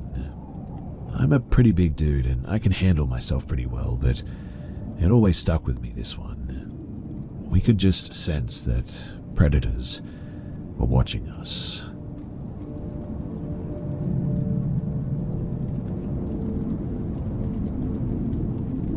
I remember when my family freshly moved to our house about 12 to 13 years ago. Before we moved in, we went and looked at the house. We had just looked in the daylight basement, which was carpeted. It had a bedroom, a bathroom, a storage closet, and another connected closet that held the water heater. The bedroom had a closet which had 3 huge mirrors as doors. In the closet was a small door that connected to the water heater closet. Anyway, on our way back upstairs from touring, in the basement, my sister locked me in there, which had child lock hinges on the top and the bottom of the staircase door. They were on the outside, like they were either trying to keep a child from going down there, which made no sense for the bottom child lock hinge, but made the most sense for them, or like they were trying to keep something or someone downstairs. Either or, though, I got the most eerie vibe from this basement. Like, I wasn't alone in this completely empty space. Well, Eventually, when we first moved in, my siblings and I kept finding bones just all over the property. The weird part about this was that whenever we found a bone, there was always a golf ball nearby. I remember finding one with carvings in it too, in another language hanging on one of our fences. My dad wrote them off as animal bones anytime that we found one, and eventually threw them all away. We found clothes in plastic bags around the property too that were mainly female clothes or male boxers, and those were thrown away too. There were a couple of nooses hanging loosely in a tree as well. Those were taken down and used for cattle. The tree was eventually cut down too. Anyway, a few years went by and a lot had happened. These are all things that my siblings and I experienced at this house. So I remember when I shared that basement room with my siblings, my bed was positioned in front of the closet doors at one stage. I had woken up but not moved yet, and there was a man crouched in front of me, just moving his head back and forth super fast, so I couldn't make out his face very well. I closed my eyes and he disappeared. After that, we would constantly hear footsteps going up and down the stairs at all hours of the day. I saw a man about the same stature as my dad go down the stairs, so I followed him. I believed I needed to ask him a question or something, and that's why, but the man I followed down the stairs had turned the corner to go into the back bedroom in the basement, and once I got to the corner, he just disappeared. No one was down there but me. My sibling had experienced this same thing too. It didn't stop there though. My little sister was cleaning the living room in the basement one day and was getting an eerie vibe from the back bedroom. So she went over and closed the bathroom door and the bedroom door. Once she walked back down the hall, she started cleaning up again when she noticed a few moments later the bedroom door had opened again. She immediately went right back upstairs, and that room eventually became my older sibling's room. And I remember one day she had mentioned that she was laying in bed and had just woken up to something opening her door. She claimed that she watched the handle turn and the door slowly open, but nothing was there. A few nights went by and all of my siblings and I were hanging out with her in her room when we heard a knock on the wall. Mind you, this wall was concrete and on the other side of this was a hill. So she knocked on the wall and whatever it was knocked back. It was the tune of Skunk in a Barnyard, if you've ever heard that. But after that, the room was then turned into my little sister's room. I went into the basement bedroom to tuck my little sister into bed for the night. I had tucked my little sister in on the lower bunk bed and gave her a kiss on the cheek goodnight. As I went up the ladder to give my older sister a kiss and tuck her in, that's when I saw both of them, up on her bed, sound asleep. I felt my stomach twist. As I went back down, I noticed the bottom bed was now empty. I immediately left the room. My dad eventually made a wall in the basement living room, splitting it into a bedroom and a living room. The bedroom portion was used as a playroom for a hot minute, and one of my older sisters had walked in there and saw my little sister playing with her toys, only to later realize that it wasn't my little sister in the room at all. The doors we would hear constantly opening and closing when no one was down there. The stairs were stepped on when nobody was there, and eventually my dad tore down the wall that he built. And after a few years, no one ever stayed in that basement. We also used to see ghost cars or people walk down into the field and just disappear without a trace. We used to see a man walking his dog down in the field and just disappear all the time. Mind you, these happened over many years, and it wasn't all at once, obviously, but yeah, it all happened, and it was all very frightening. Eventually, most of the basement was renovated due to water damage. When my parents pulled up the carpet in the back bedroom, there was a clearly poorly done job of re-poured concrete about maybe 5 or 6 feet long, and a couple of feet wide. It was very rough compared to the original concrete, but once that basement was renovated, the weird activity basically just diminished. they did was take the carpet out and two of the mirror doors on the closet. And so, really, that doesn't make much sense to me, but not to mention that I've looked up this house address many times to see if anything had happened there, and to no avail. I couldn't find anything on the house or the property either, so I have no clue what any of the sinister activity was really about, and I guess it's just going to remain a mystery. Also, my dad never believed my siblings and I about these experiences, and to this day, when we bring it up, he just sort of shrugs it off. He doesn't even remember the bones, the nooses, or the clothes that were thrown away all the time, but yeah, that's my dad for you, and that's just how he is. I'm sure that there's a lot more that I cannot remember, and no, I don't think anyone necessarily died here, because I'm sure that there would be a record of that somewhere, but I do believe that maybe someone was doing something sinister in the house. Like maybe witchcraft, or something was conjured up in the basement or something. Also, the concrete difference is more than likely nothing at all but a badly done repair job, but I thought that I would mention it because, honestly, who knows?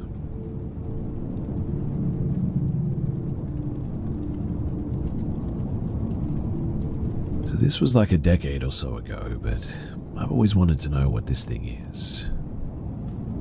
When I was 13, I was practicing a dance for my mum. I had a competition coming up and I was a younger member on the team. I didn't want to mess it up for anyone, so I made her watch me practice. Anyway, I was in the living room which faced our backyard. We had a couple of windows that displayed the backyard in eyesight of where we were, and as I was doing this dance, I bent down and when I popped back up, I saw a woman with dark hair and a white dress. She was really dirty as well. The dress was sleeveless and her skin was so white or grey. Around her eyes was all black, as if she'd applied black eyeshadow all around them. You couldn't see her eyes as they were also black and blended into the black ring around them. Her teeth looked sharp. All of her teeth looked sharp. She was just staring at me. I froze. I stared at her for what felt like a minute until my mum said, "What is it? What are you looking at?" She was panicked because, obviously, I just stopped all of a sudden and was just staring past her. Once she pulled my attention away from the woman, she was gone. I told my mum that I saw someone. She ran out into the backyard. She's not surviving a horror movie, by the way. And nobody was there. There weren't any signs of someone standing outside that window. There's a little garden right below it. It'd be very easy to tell if someone had been standing there, but there was nothing. She came back in and said that there was nothing there. She believes that I saw something, though, because she says that I went pale and was just sort of staring at the window. I'll add, too, that my house was between two cemeteries. The block our house was on was one street down both directions from the cemeteries. When my mum and dad first moved into it, she swears that there were ghosts there as well.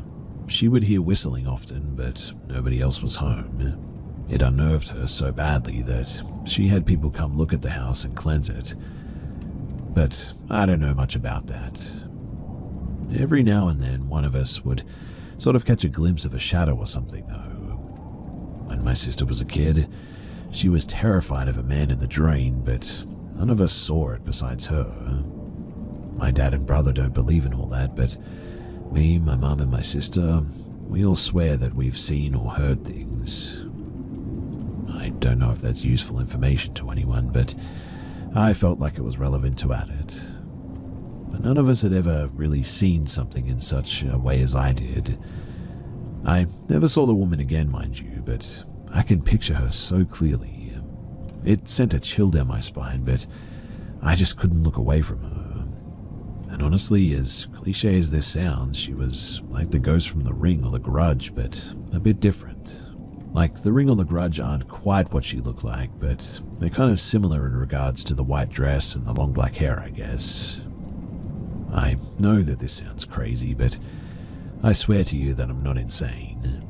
I never tell anyone about this because it sounds psychotic, I know that, but if anyone here has any ideas as to what she is, then please do let me know. I've never been able to figure out what she was, and it still bothers me a lot, and I would really, really like to know.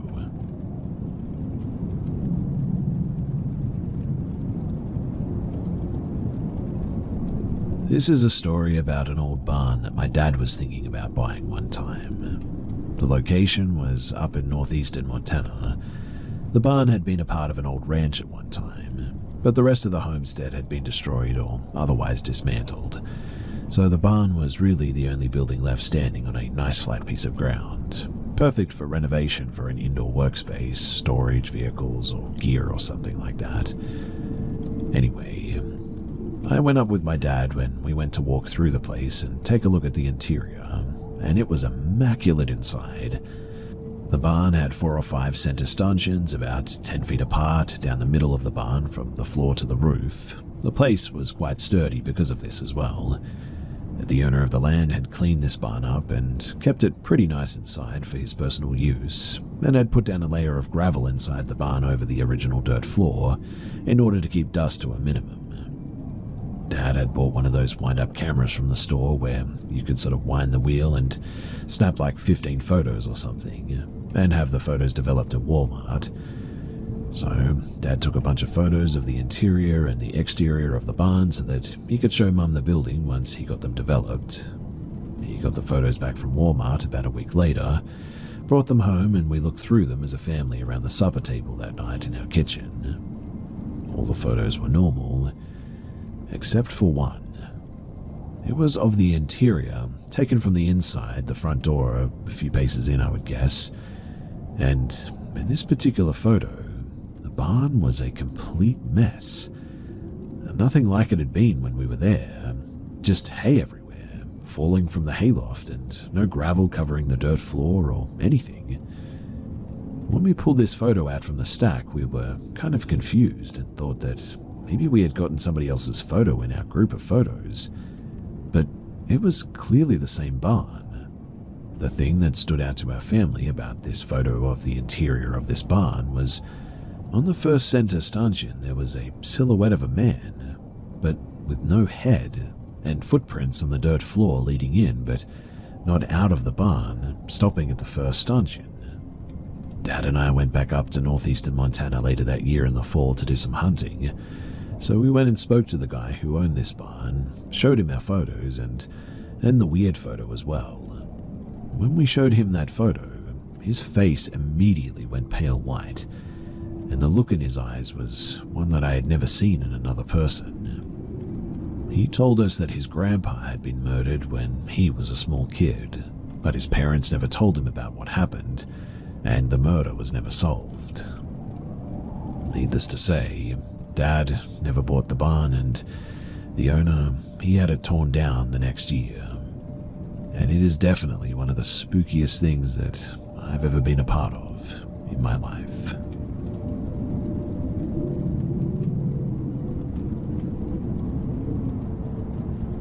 So there's this place in West Virginia called Lake Shawnee Amusement Park, and it's got one of the creepiest backstories that I've ever heard.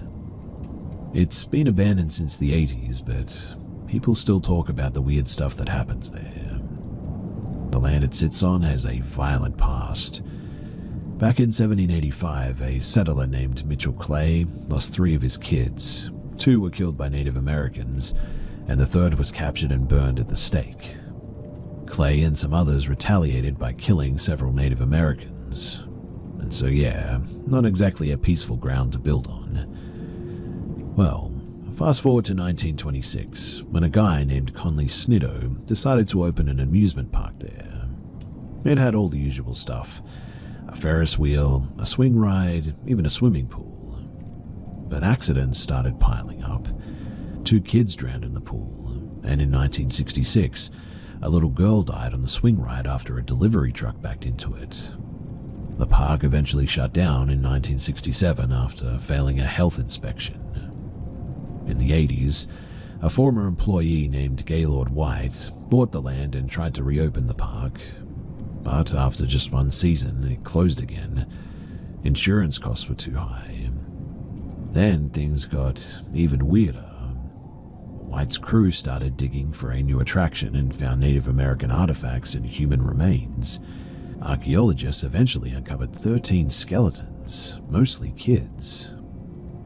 Now, people say the place is haunted. Visitors report hearing children's laughter when nobody's around, and some have seen apparitions near the old rides. The swing ride where the girl died is still standing, rusted and motionless, but some swear that they've seen it move on its own. The park has been featured on a bunch of ghost hunting shows. They all say the same thing. There's just something not right about that place. And so if you're into haunted spots, Lake Shawnee is open for guided tours during Halloween season. Just don't take anything from the site. People who have pocketed souvenirs have reported bad luck until they return them, apparently. The creepiest part, though, in my opinion, some say that the spirits of those buried there, that they've never left.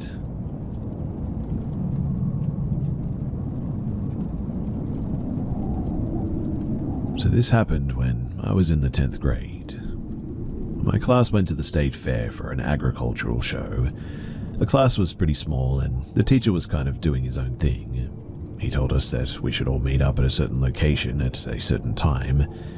Me and 2 other classmates, I cannot even remember who they are now, just started to enjoy the fair and hit some rides. Now, I'm not personally into fairs really, cheap rides and carnival games, so I was just in a sort of blah mood, I guess, but this girl bumps into me eventually while we were standing in line. We both apologized and chuckled about it. She was my age, looked that way anyway. She also looked nice and quite pretty. She seemed into me and was very handsy as well. She never asked to tag along with us, but just naturally did. I never even questioned it because she was hot and I was interested in the girl. But here's where it gets a bit weird. Looking back, I see a lot of red flags too, but in the moment it was awesome for me. So we went on this dark ride that was supposed to be scary. You know, the ride where you ride in a moving seat into a crazy looking clown head sort of thing. She snuggles up and says that she's scared. And well, after about 10 seconds of grabbing my arm, she reaches down to grab me by my you-know-what. She's given me an over-the-pants you-know-what. And well, the ride ends, nothing happened with me, no release if you will, and now she's hanging onto my arm while we walk the fairgrounds. She's giddy, I'm happy. She starts telling me how she's from Hawaii and they used to have fires on the beach and play music on a guitar and how she misses it. Well, she says let's go somewhere.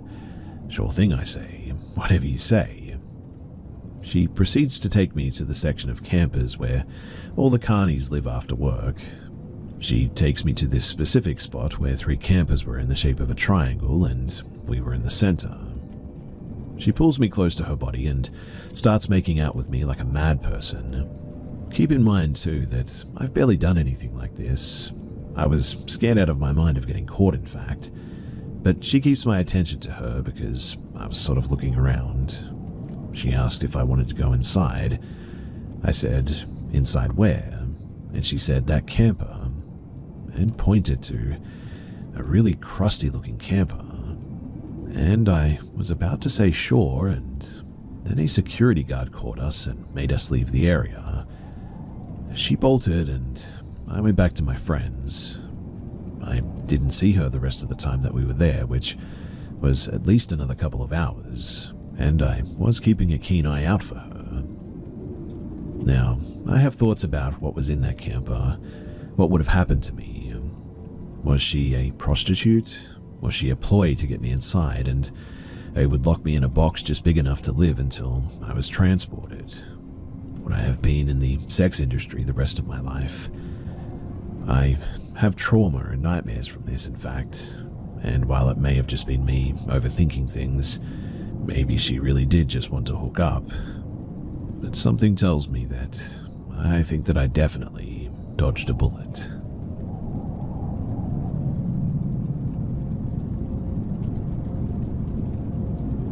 In high school during COVID time, 2 of my friends and I were laying in my bed watching TV and ended up falling asleep at some stage. I was on one edge, friend in the middle, other friend on the other edge. I woke up to the feeling of water dripping on my face. I wiped it off and turned to my friends, both still sleeping, and woke them up and asked if they were trying to mess with me. They said no and didn't know what I was talking about. The friend in the middle realized that she also was wet, but it was her shirt instead. It had about a palm-sized watermark. We looked around wondering where the water could be coming from. There was a glass sitting above us on the headboard, but it was empty and sitting upright, untouched. They swore up and down that they didn't do it though, and we were all pretty freaked out by it. I begged them to stay the night because I was scared, but in the end they had to leave. Now, later that night I was laying in bed and I could hear something rolling around on the floor underneath me. I was confused by it because the day before I had vacuumed under my bed and knew nothing was down there. Ended up going to sleep, and the next morning I woke up to find Tootsie Fruit chew wrappers under my bed, which I don't like and definitely didn't have in my room. Same day, still very freaked out, I was on TikTok and my sister had sent me this really creepy video of this demonic looking face with eerie music playing. I messaged her and asked why she would send me this because it was so creepy looking, and I was already on edge. And she told me that she had no idea what I was talking about, and went and checked. Then messaged back saying that she never actually sent that video before and didn't send it. It freaked us both out, and we were telling our family about it at dinner and went to show them the video. And it had disappeared from our message thread. Then, I think the next day or a couple of days later, I went to a gas station and was buying a Powerade and a snack. When I went to check out, the cashier asked me if I wanted to grab another Powerade or something. I asked if there was a deal going on, and she just flipped the screen and showed me the total was $6.66. So naturally, I bought another Powerade. I ended up going to a native store that sells sage. The man who owned it blessed me with sage and prayed, then sent me home with more to burn in my house. And, thankfully, nothing else happened after that. But I've always wondered if it was just some really random or crazy sort of coincidences, or if there was something more to it. The incident with the water definitely freaked me out the most, mainly because other people were there and obviously we could actually see the marks. The other stuff, maybe it was just some convenient timing or something, but still, it was a really weird experience and something that I just still don't have any answers for.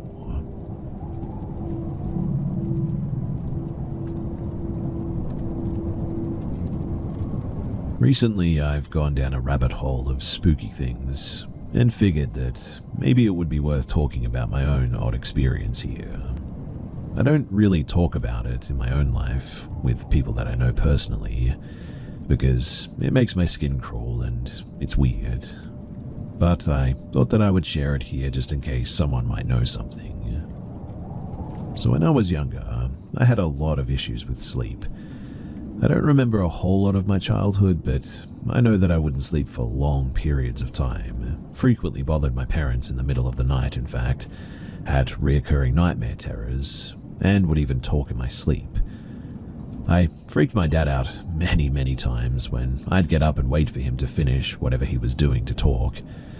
A 6-year-old girl in a nightgown with long hair hanging over her face was a freaky thing to see at 2 a.m. Anyways, from as far back as I can remember, until I was about 8 years old, so roughly 3 or 4 years I think, I had the same dream every single night.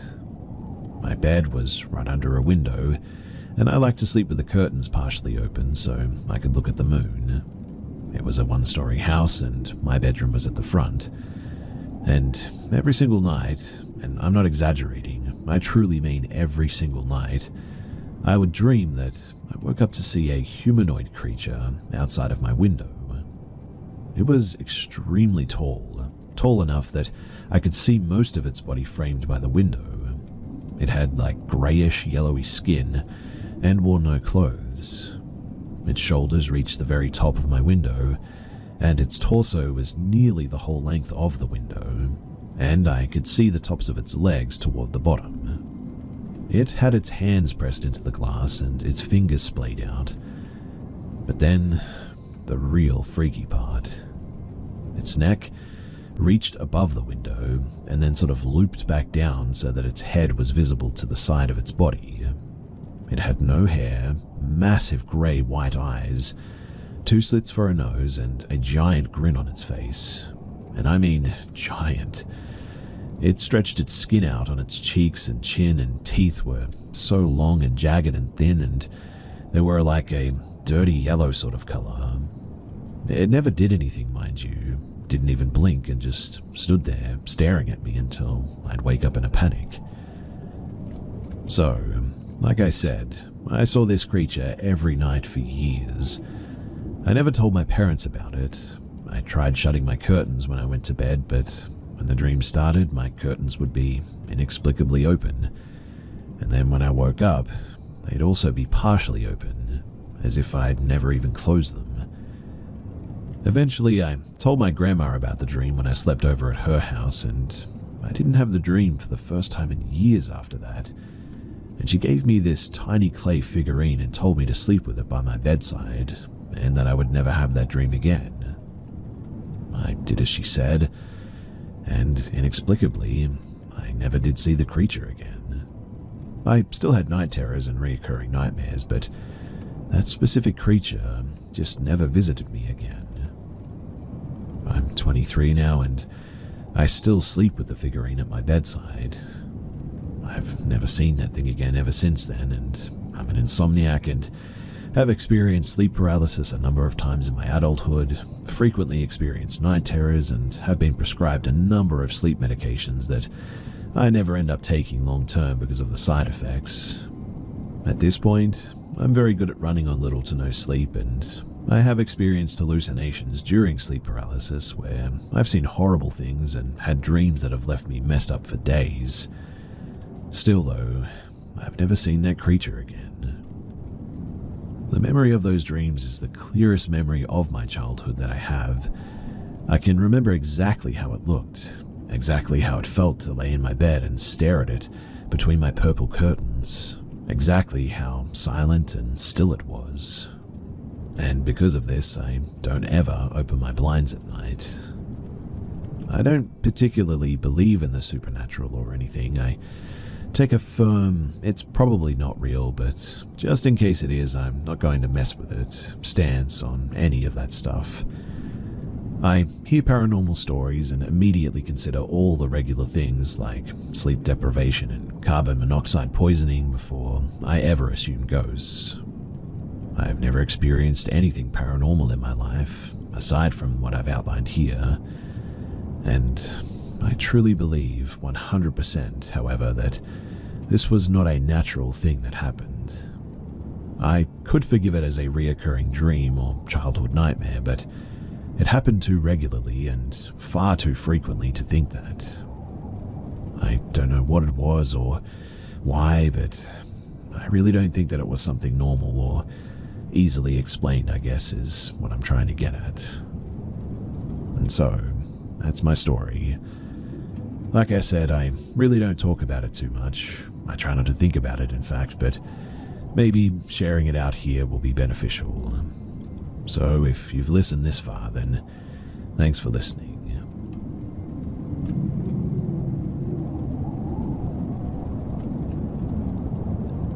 This all started when I was about 10 years old. We moved into a large brick house that did have a kind of creepy vibe, I guess, with old chandeliers, dark staircases, and long hallways and all that. But it all started small. Lights turning on and off randomly, radios turning on in the middle of the night, things like that at first.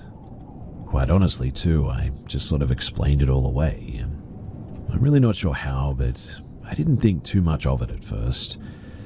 But things really started to shift when I started having really, really bad nightmares. Nightmares no child should be having. I was 12 by this time, and I didn't consume any frightening material as I was a really sensitive kid that loved plants and animals.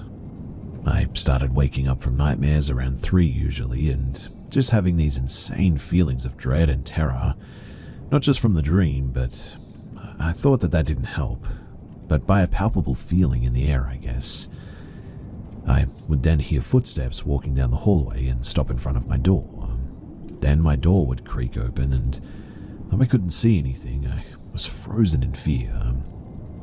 I could never forget that feeling too, that something was in the room with me, just watching me. By this time, I had actually developed a fear of sleeping, and I developed a stutter as well.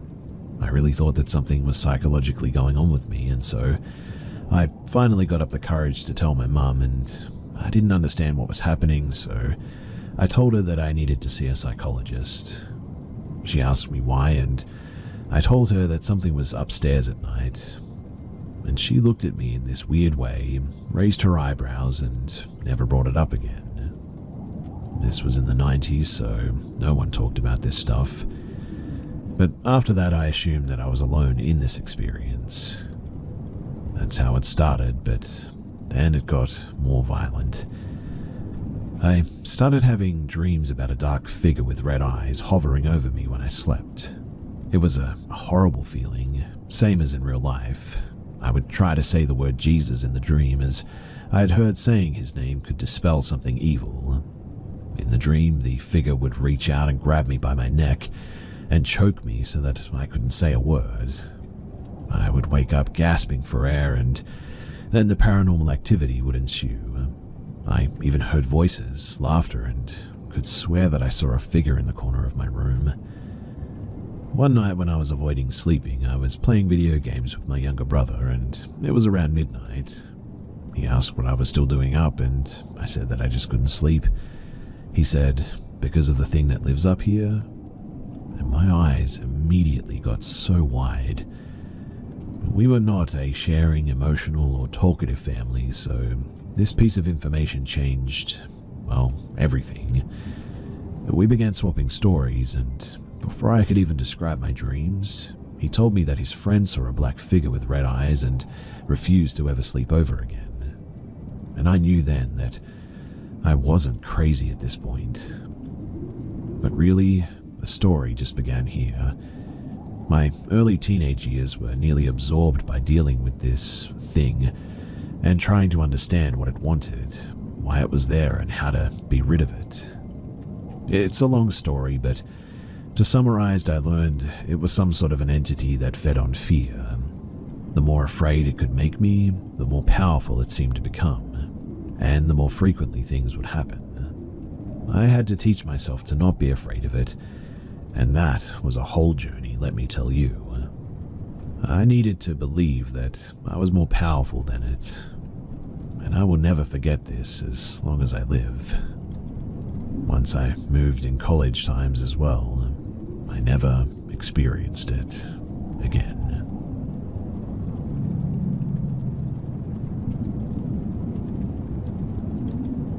So my friend Fran and her boyfriend at the time lived in a small, older, 1-floor, 2-bedroom, 1-bathroom apartment about 7 years ago.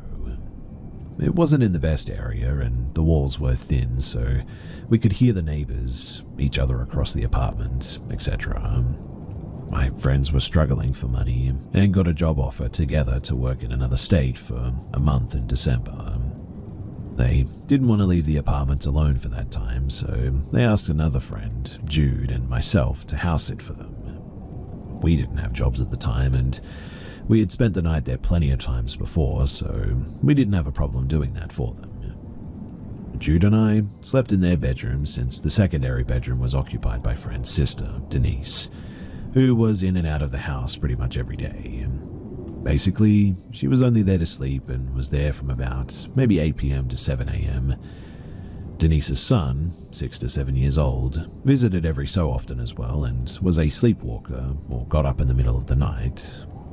And so they put up motion sensor lights from the hallway to the bathroom for him.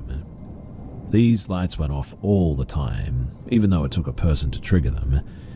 We tested this by tossing small things down the hallway, and it never went off.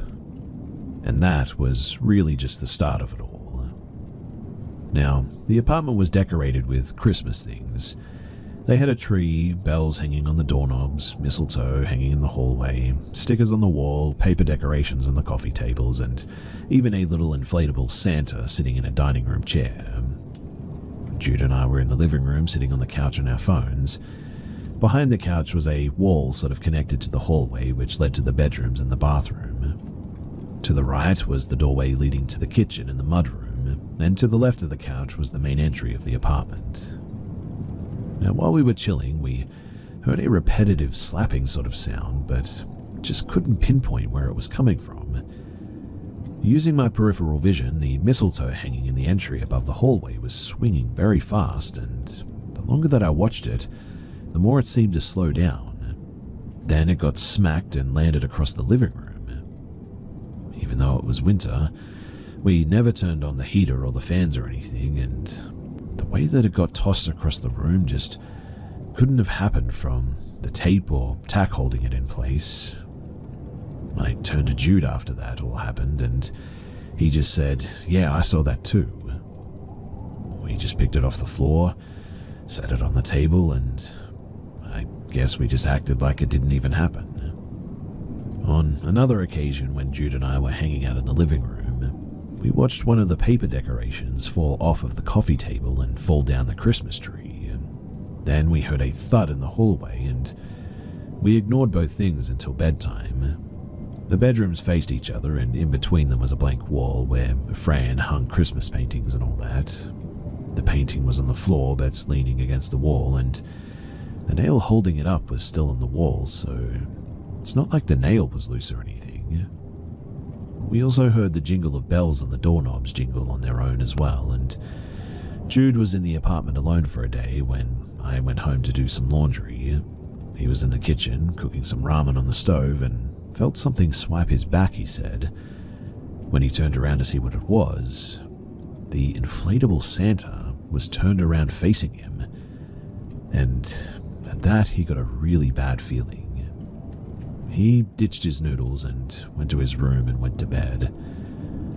I never felt this, but both Denise and Jude said that while in the bathroom they felt something swipe or poke their sides, and I just don't know how to explain it, but I had such anxiety and fear while looking at or into the mudroom that I just still cannot explain what that was.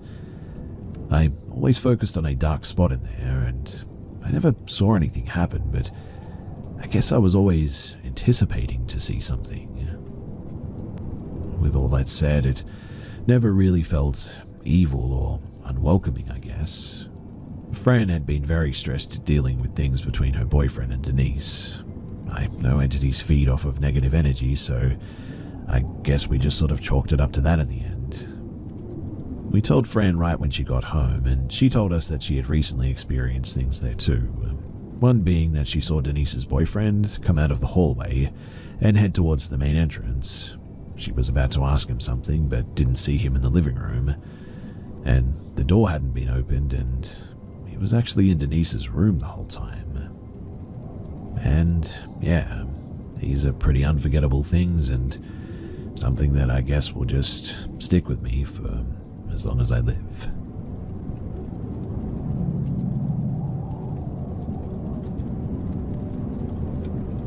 So recently, two buddies and I were wandering an abandoned, partially demolished business site.